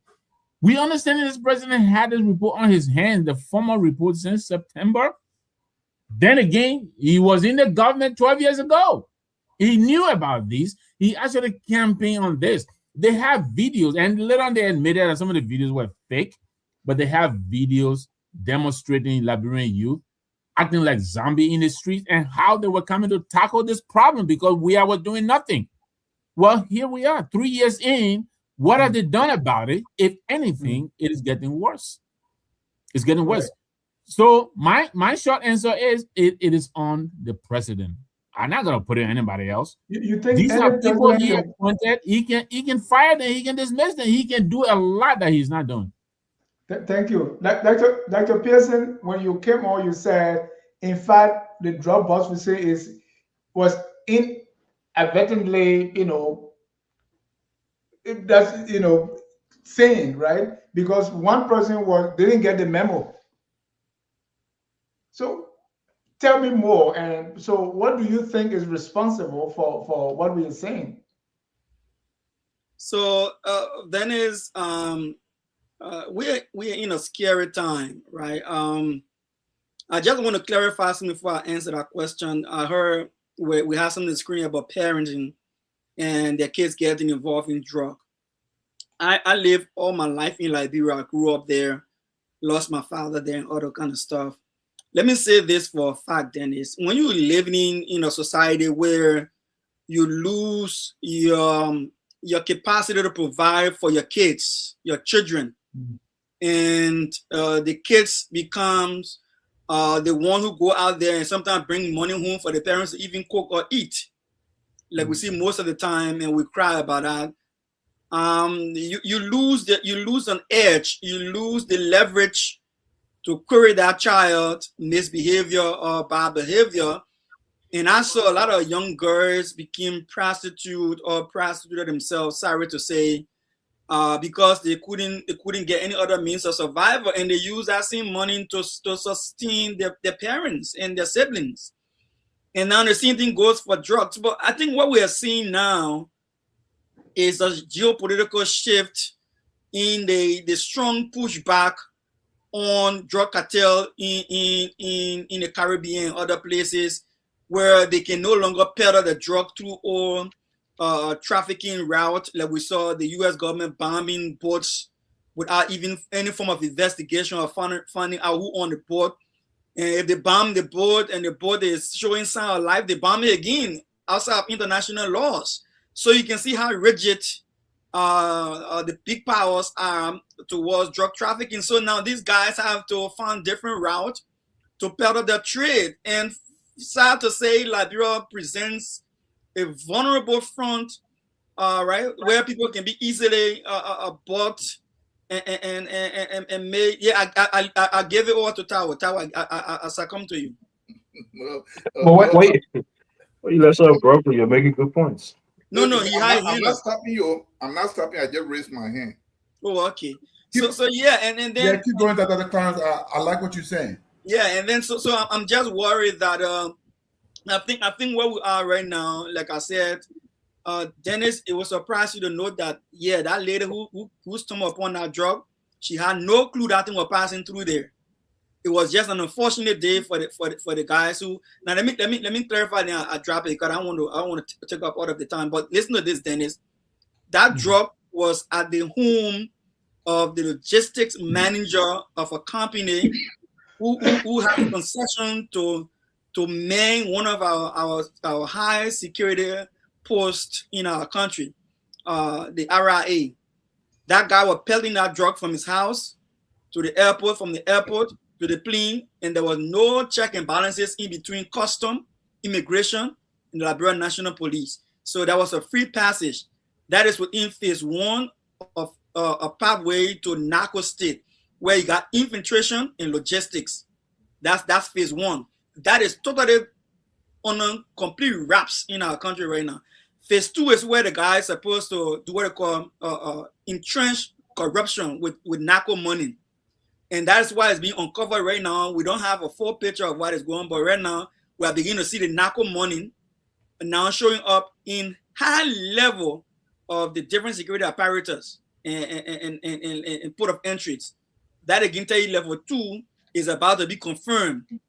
Now level 3 will be if we can clarify whether President Boyka campaign funding, President Boyka's campaign funding is linked to this, whether Jeremiah Kuhn allegations is linked to this. When those are established, then you're talking about institutionalizing and state capture.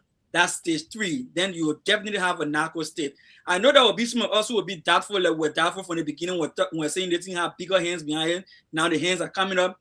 But I would not be surprised. Dennis, let me say this in our land. If you all recall, there was a guy caught in China trying to peddle a fake gold. Or Liberia. That was Joe Poto in Japan. Yeah, Japan. Besides that, there are other individuals in images that are linked with smaller drug in Liberia that you are concerned with, Dennis. They turn helping our children. And that drug is linked to Sierra Leone. The cooch is linked to Sierra Leone. So they peddle that other drug through Sierra Leone, and some peddle it through Ivory Coast and Liberia, from Maryland and there, and from Sierra Leone and there. Let me say this.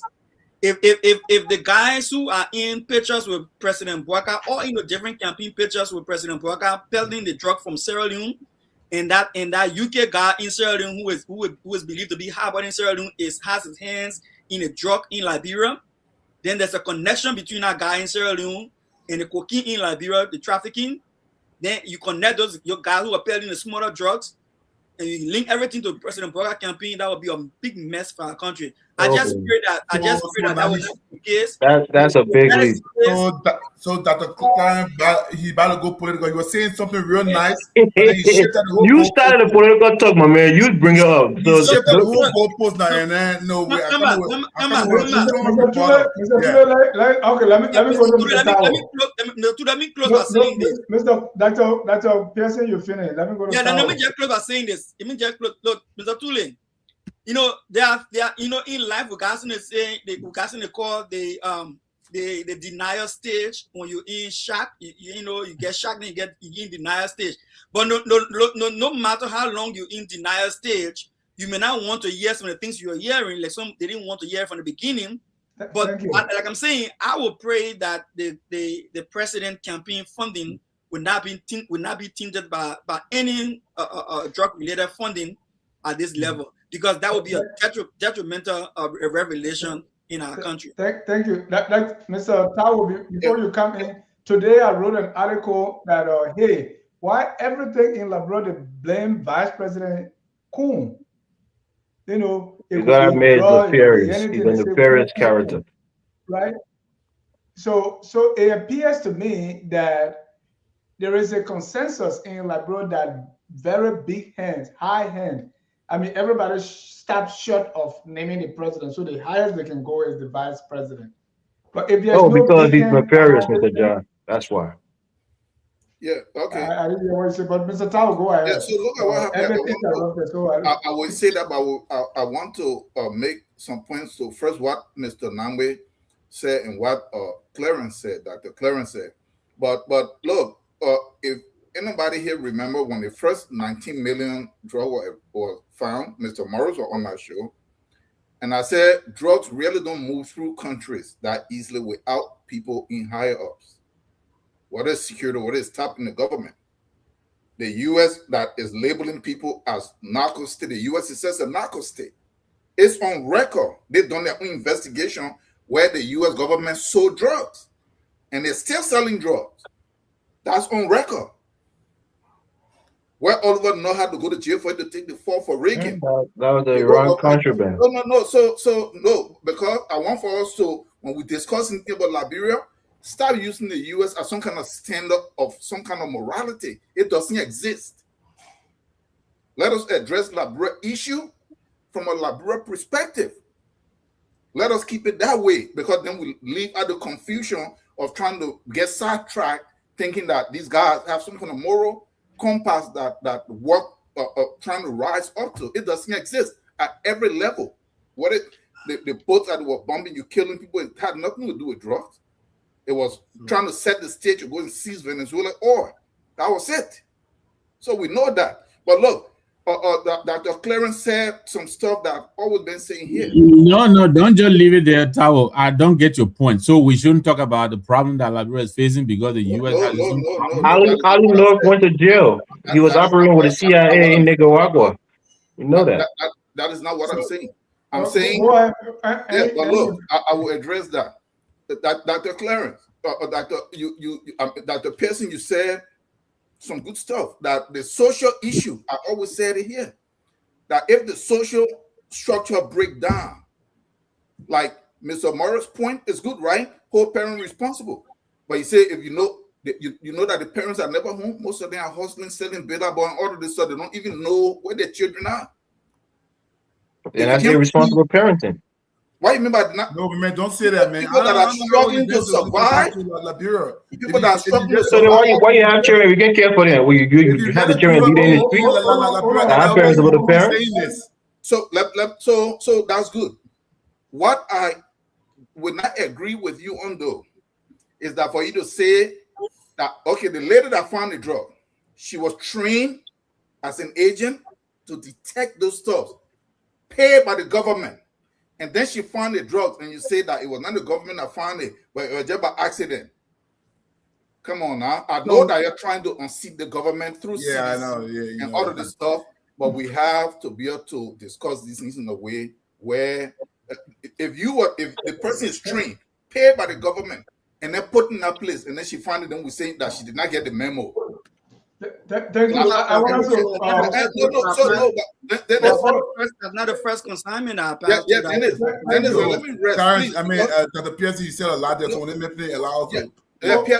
Dennis, please, let me just close with it because this is very important. 30 seconds. Yes. For Mr. Nambo to lay the whole thing in the lap of the president.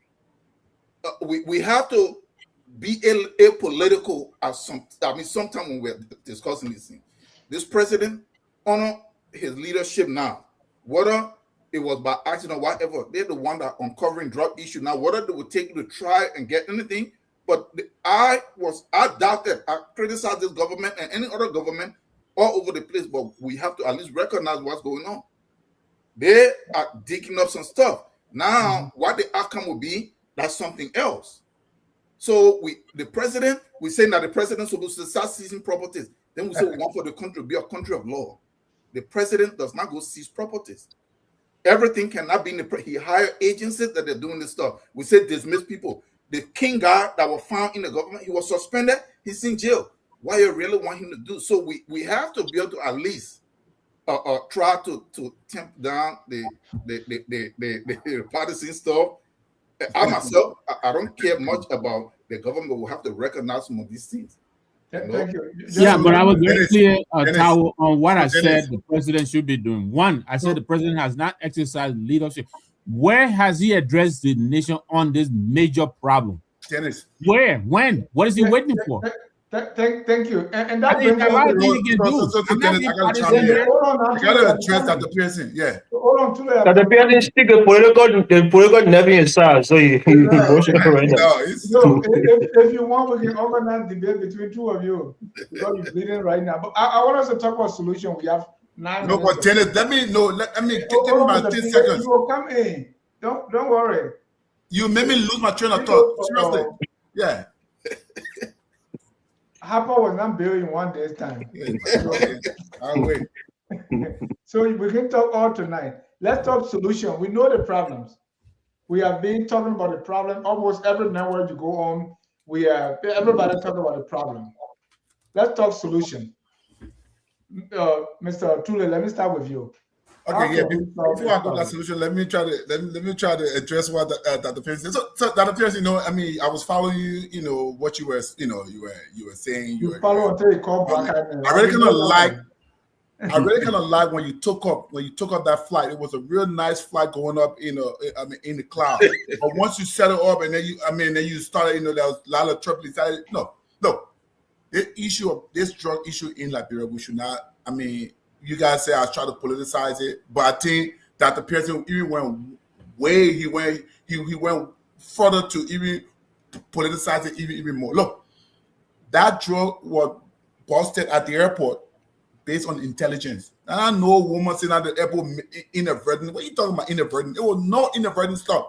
It was intelligence that led people to the airport to bust the drugs that was sitting in those containers. So let's make it clear. And it is the government effort along with her international partner that led to that first arrest. And then a lot of people were asking for, oh, why the government is not calling up names and so investigation. This kind of serious investigation, something that involve international crime, takes time. You don't just put out names like that. While they were going through the investigation and they kept names, it led to a bigger one. And now we see arrests are being made. People in government are being arrested. Even there's a guy that worked with the NSA, the deputy director, I think, for the NSA, was arrested today. So we see some political will by this government. Unlike the last administration, 100 million drugs were busted in the country. Hold on, let me finish it. I don't want us to go back to this administration on this drug those thing. drugs ever crawl into Liberia? No one in the CC government ever knew that no one will ever, one person was never arrested within the CC government. So let's go to the solution. For me, I would suggest that. For me, I've seen a lot of the security operators, the agents within the security operators, now they are compromised, seriously. So if you see the NSA that should be operating that covert operation, you've seen that their deputy director, one of them are being compromised, and someone within the police force are also being compromised. Should we purge the NSA? Hold on, let me get my solution, right? You see them being compromised, I think now is the time that the president, who is also the commander in chief. Mr. Eastman, you got to mute. We're hearing the fact. In Virginia, who is also the commander Mr. Eastman, of the armed forces of Liberia. It's time now to activate a non-combat component of the AFL. That is, or at least a battalion to replace. The DEA is also compromised. So institute a whole structure from the military to be the agency now that will take over from the DEA until the president figure out what the hell is going on with these agents that have already been compromised. I believe that many Liberians have trust for the armed forces.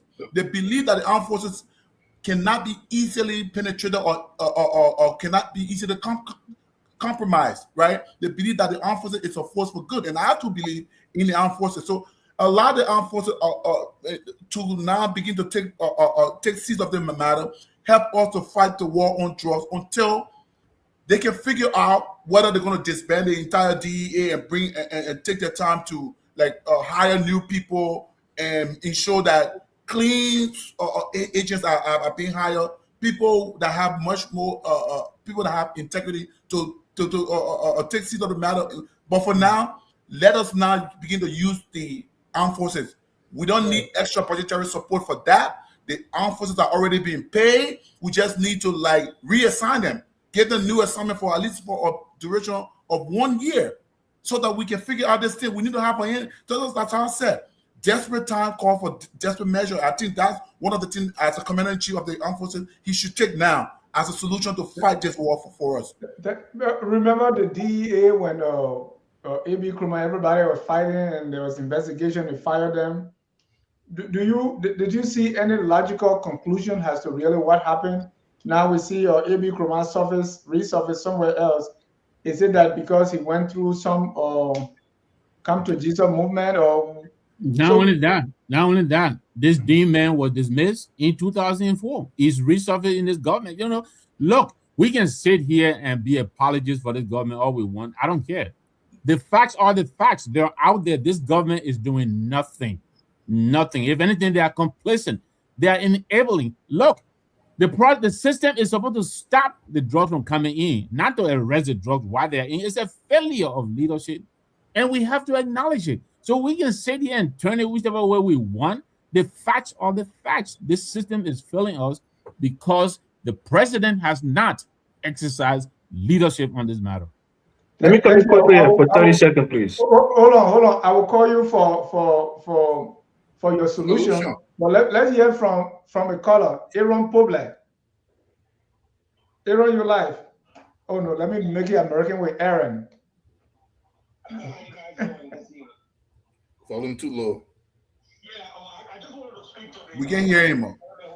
Hold on, they said they can hear you. Hold on. We're not hearing him. Can you guys hear me now? Hello, better. Okay, go ahead. Just talk louder. Let me put the Yes. Yeah. I was trying to speak to the brother on the show tonight, Tule. Tule, why are you comparing the two drug situations? The drugs during the CDC time was not in Liberia. I'm not hearing this guy. No, we hear him better. It's good. So you can't compare the two incidents. And you're talking about, why did they arrest anybody from the CDC? So, I mean, the drugs are not in the country. I mean, I can't understand you the party supporters. You guys have every wrong thing that goes on with this government, the one compared to the past government. That's the reason why the going on in power. Because you guys say you can fix everything. So you fix it and leave the past going on alone. Do what you can do. Drugs is coming from your country going out. It's coming from drugs coming into your country. And it's being arrested and it's put on entry. You've been in the military, you know I'm there. So start decision as you go on the show. Thank you, Dennis. Thank you. And ladies and gentlemen, if you want to take part in the conversation, please call 605-313-6004. The code is 791-403 pound. You were on the floor, Mr. Namwe, your solution. No, it was me, Mr. John. Come on. No, Namwe Davis, was stop already interrupting. The moderator know they will call you. Let me give you my solution, Dennis. It is very simple. All right. And because I think the problem is not as complicated as we're trying to make it to be. Okay. If you have a person of interest for 3 weeks running, 3 weeks or more, what are you waiting for? What are you waiting for? Now, the reporting we're getting is that the very people, most of these people who are investigating this matter are actually themselves are part of the problem. They are part of the syndicate. So, what should the president do? I think the president should listen to what Coca said a long time ago. Clean house. All of these people are investigating themselves, the majority of them. And the report is very clear. Now we are seeing it. We have the opportunity to see what the president has been seeing since September, which he failed to do anything about. And now the egg is now flashing and it's cracking in our faces, and we want to complain. So yes, what should he do? He should take leadership of the problem, dismiss the people or suspend them or do whatever he requires, but remove the bad apples that are already culpable. They are already a part of the problem. You cannot ask these people to investigate themselves. To me, somebody use the analogy of everybody else around you looking for the needle. You know where the needle is, you're standing on it. You talk about bad apple, Mr. Namwe. How can you be sure that the president himself is not a bad apple? Now that's a very good question. I can't be sure of that. Maybe this is why we're not getting any action at all. The main I can't answer that. I can't answer that. Yeah. Okay. Let me get my solution to you, Mr. Ja. All right. Okay. Drug traffickers have to be treated primarily as criminals. And when you have a workforce, I'm not going to attack anybody particularly. You have a workforce given or susceptible to bribes and whatnot. That means you have to handle these kind of criminals who have abundance of resources. You have to handle them differently. You have to have separate people who arrest them, separate people who would keep them, because the system is already compromised, and it's not going to work if you use the same people. So if you're serious about addressing the drug trafficking, okay, you will engage in having a select group engaging in the arrest and investigation. You will include asset forfeiture to make it more and more risky for these people to be there. You will incorporate long prison sentences where appropriate. You will conduct financial investigations to go back to the source of who financing these operations, because that is when you will really reveal the the higher culprits of the whole thing. And you will require international cooperation as well. So the solution is there. But you cannot treat it like ordinary, like just like you remember a long time when malaria used to bother people, and they used to use flit, but people were still getting malaria. Then you're still using the same flit. You have to use a different solution, and the solution is have a select group that does this and try to insulate them from the temptations of corruption and bribery. That's what you have to do, and by canvassing and investigating and knowing the quality and caliber of people you're dealing with, besides paying them better, because you have to provide incentive as well, so that they will not be taken by bribe and other temptations. There's a way to do it, but it's not going to be by using the same way. What's the famous quote? Doing the same thing over and over again, expecting different results. It's going to have to be treated in a completely different way. And Cummings did not say that, by the way. No, that was said by Einstein. No, Cummings. My grandfather said that before. Cummings popularized it in Liberia. My grandfather. Yeah, but I didn't mention Cummings' name. I don't know why Mr. Tao brought Cummings into the picture. What's the solution? All right. Look, I said it and I'll reiterated. You have to purge people from the government. When you say purge, it looked like killing. No. Come on, Mr. John, really? Look, when you hear the word, you hear the phrase "the girl next door." Really, it's like the drug dealer next door in Liberia.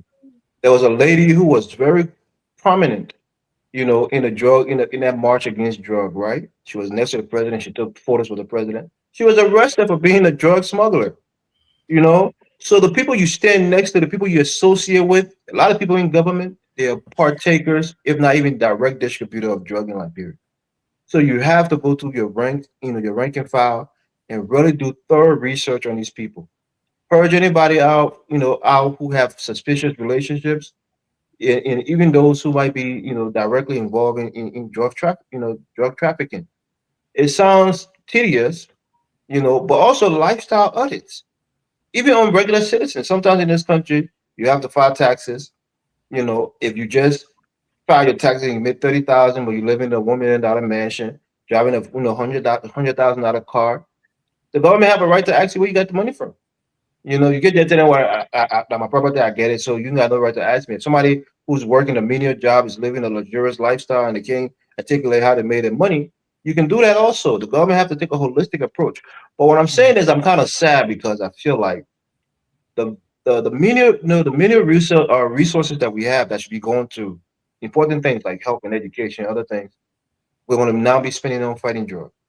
That yes, it helps people from not being on drug and drug addicted, but the real things that we need to educate our youth and to provide people jobs, that money is going to be taken and diverted to something that really doesn't benefit us, tangibly in terms of, human resource development.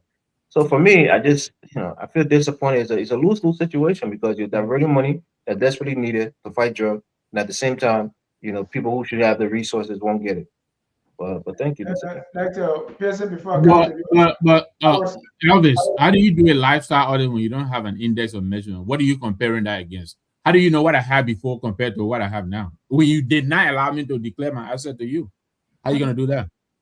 I don't know the answer, Mr. Nanwe, if the president will figure it out. That's part of it, declaring the asset. And when I talk about, you mentioned something important, right? So when I was asking for policy change, tax return, let people file taxes, even do something. Let us know how much you make, but everything is on the ground. I was looking at the national budget. I think I did an article on that where we have so much money going into intelligence and we don't have much to show for it. Even almost every agency, they have another thing called media and intelligence. Almost every group now, there's some intelligence going on. Even fire service, they have a budget $400,000 for intelligence. But what are we showing for it? Dr. Pearson, your solution. Thank you, Dennis. Tonight I'm not sentimental to run behind people on this issue. I just want to stick to what I know to be the fact, because we don't want this whole narrative to be polluted by this by distraction. Now, let us make something very clear. I have no issue with admitting that the United States government is helping Liberia in the fight against drug. They've been doing that for a long time. The $100 million drug that was posted coming to Liberia in 2022 was by the information from the U.S. Embassy. So I don't have a problem acknowledging their support. But I want to make this emphatically clear here. The drug that was posted at RIA, the $90 million drug, had nothing to do with U.S. Embassy reporting any intelligence that drug was at the airport at the time. That drug was there on a Friday. It lingered there from the Friday all the way to the busy day. I think from the 5th, they said, went all the way to the 8th. The girl was doing her normal routine work. Yes, it is a duty to look for contraband, to look for any cargo that is not supposed to be there. Yeah, but there were cargoes that have passed that route before multiple times and were never signaled out because it is controlled to not detect it and to keep it quiet. But she saw something that was suspect and she raised a concern. And then they put it to the side. There's a verbal testimony to this where DA officers are asking her why she did that. And there were opportunities that the cartel saw to reach out to her and to reach out to the guys at the airport to make sure that they made that thing pass anyhow. So they tried to get it to pass anyhow. They end up tagging it as clear to be loaded on the flight. So if they are not been, if she had not accidentally noticed that thing, and then finally it became a stir in society that was started making noise, that thing would have passed, that the 285 yellow machine would have passed for $80 million. That's what we're saying here. And it's not politics, it's the reality. Right? Now let me come to the question, Dennis. Look, I see a three-legged approach to solving this problem.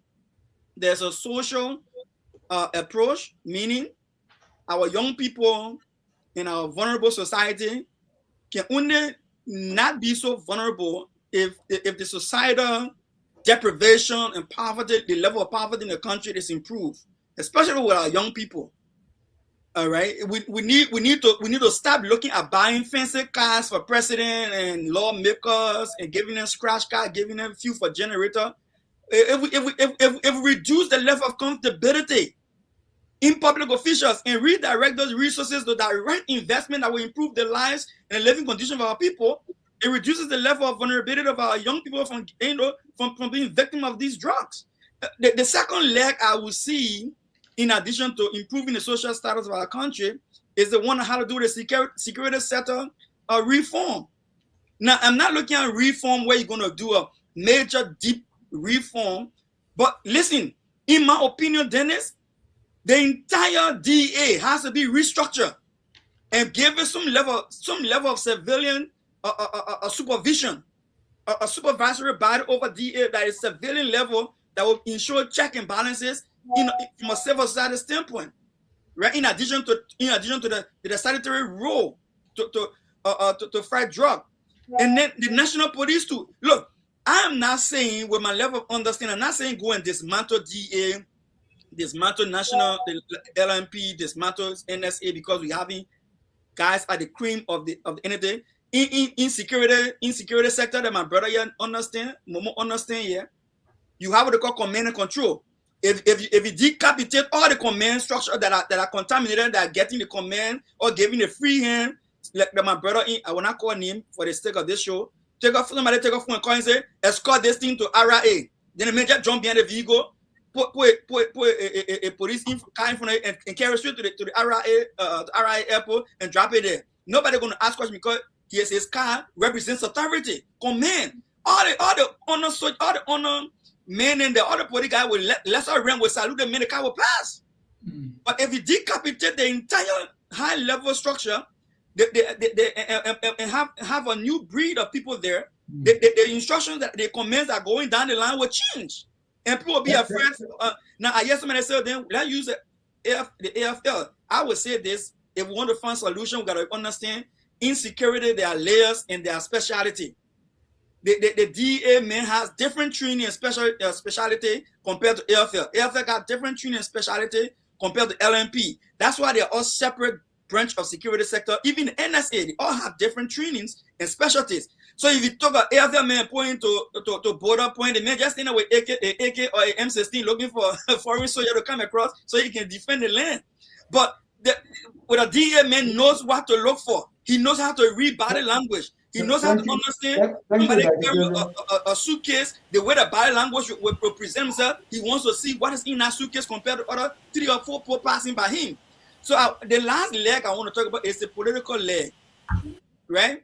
Now, the political leg for me, when you have a president that say, I can dance with the devil to become president.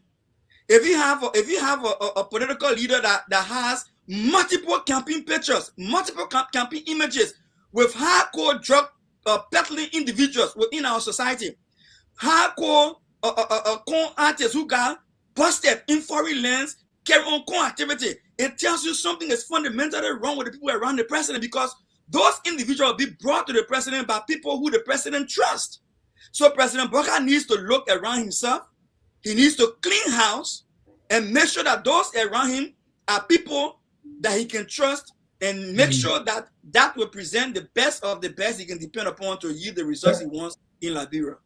Thank you. And sometimes when we talk about, clean house or purging or decapitating, we speak as if the people that are at this job were not put there by the very president who you want them decapitated, right? Because maybe we can have a separate show to properly diagnose the issue. But I want to stop that far. Mr. Tower, have you given a solution?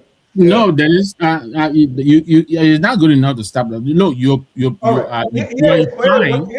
are implying that the president is helpless, and I disagree. What do you mean the people?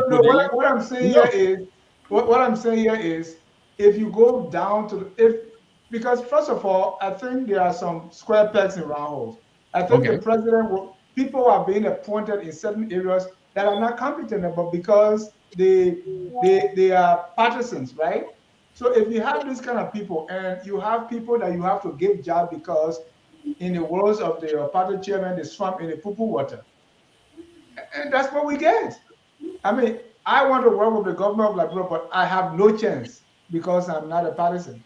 So if you have those kind of things, if we dig deeper, and I think the drug issue, why is true that not in the security, but I don't think it's as complicated as we're making it to be.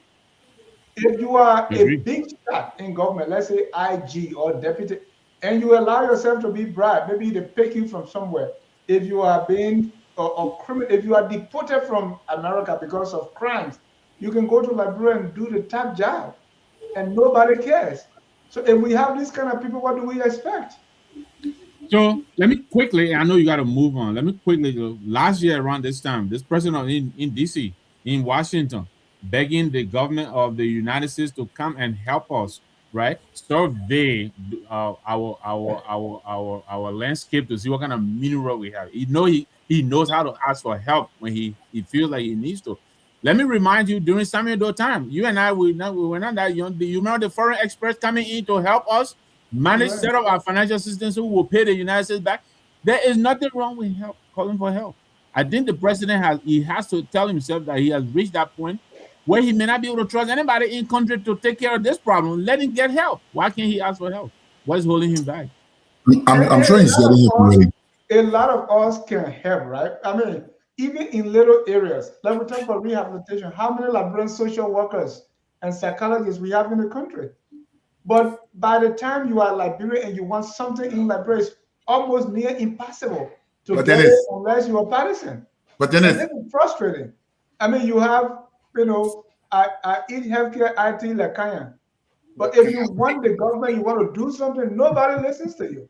That's true, but you have these square pegs in round holes. Every time they are plunging the country in a mess, and there's nothing we can do about it. We are helpless. And we say, well, the president I mean, A.B. Kromah was at DEA. You took him from there because they were all fighting. His deputy accused him that he was in cahoots with drug dealers. Exactly. You got him from there. Maybe you sent him to one church or rehab center, and now he's back in another capacity. Yeah. It's everywhere. That Mr. Tower, I don't want to rant. Yeah, but look at Dennis. I will start with the last point that you're making. I've been sitting here from day one, 2.5 years ago when I joined this program. You are addressing the systemic issue, the system that we are dealing with. The democracy that is given to you. Somebody said in Western democracy, the requirement is dance with the devil. That is it. You are in this country. Everywhere you dance with the devil because it's a deceptive system. It's a system that is dishonest, that is corrupt. Look, until we can actually really drill this, internalize it, we're going to be here every day. We come here, the system is divisive. And look at what it's doing to us as Africans. We focus, so that is one of the reasons that I actually started to lose interest in these discussions.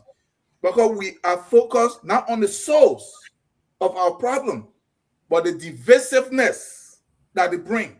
So we pick at each other.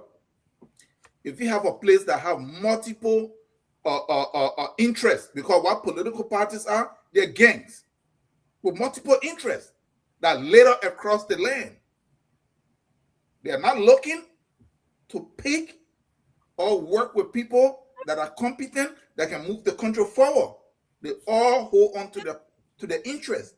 And in places like Liberia, the only interest is to put money in the pocket. It doesn't matter whether the person comes from CDC, whether they come from CMC, whether they come from ANC. It's the same thing. You go in there for you to get the same high salaries. Yeah, I disagree with you. You need to get the CMC out of there. I disagree with you, Tao.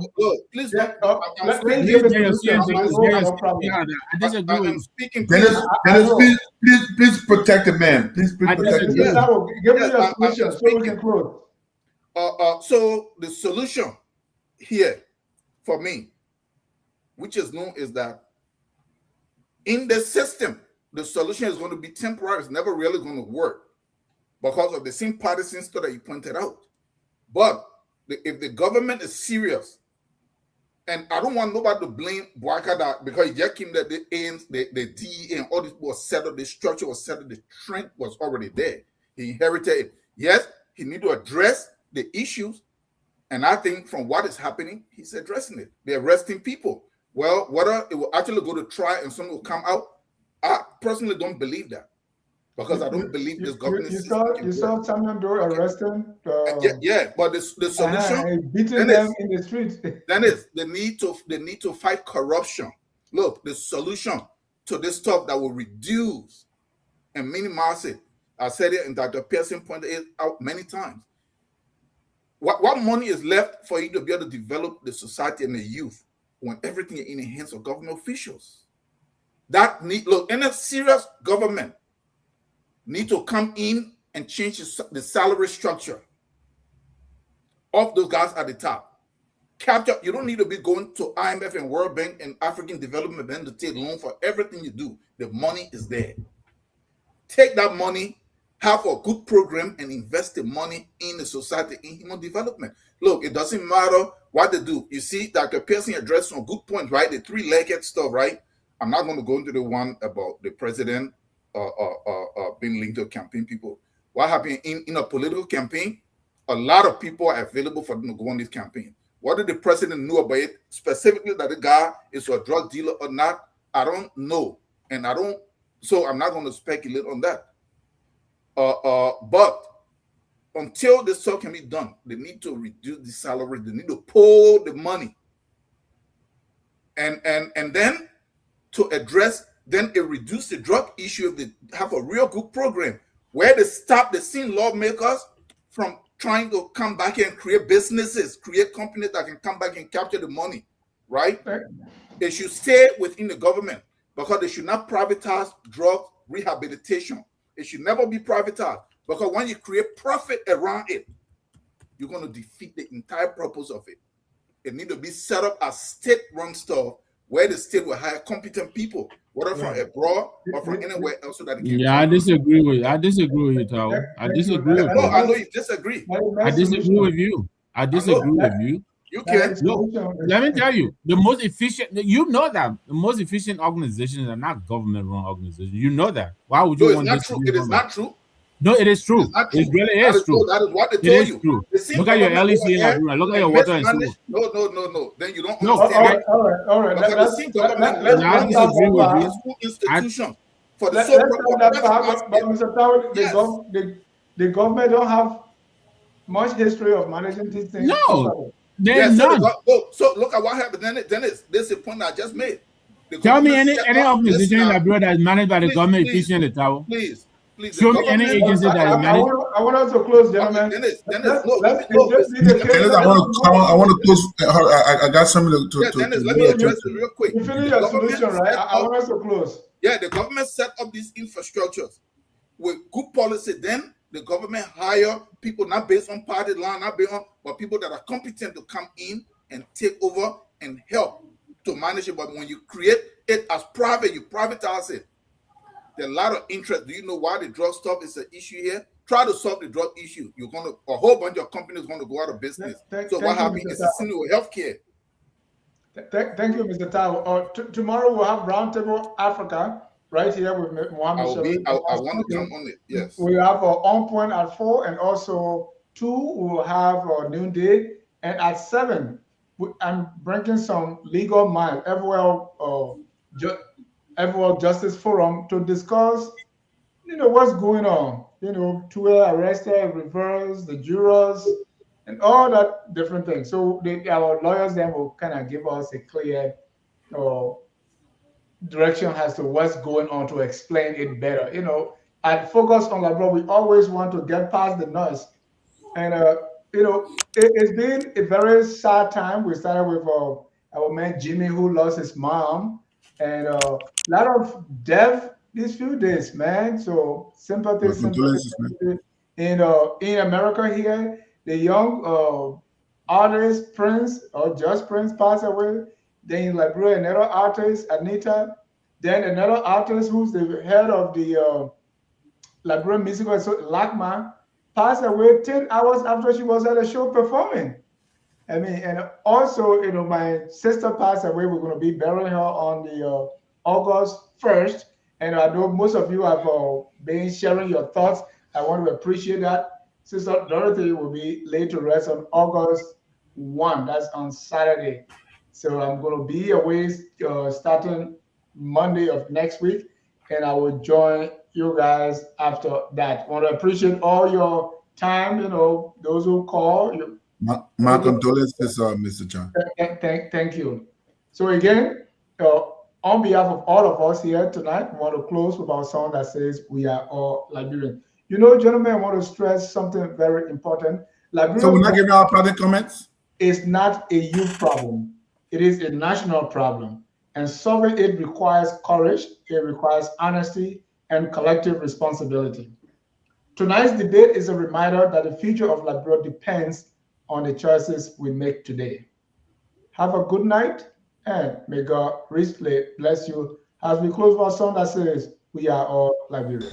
We are Liberians. Liberia is our home. Liberian people.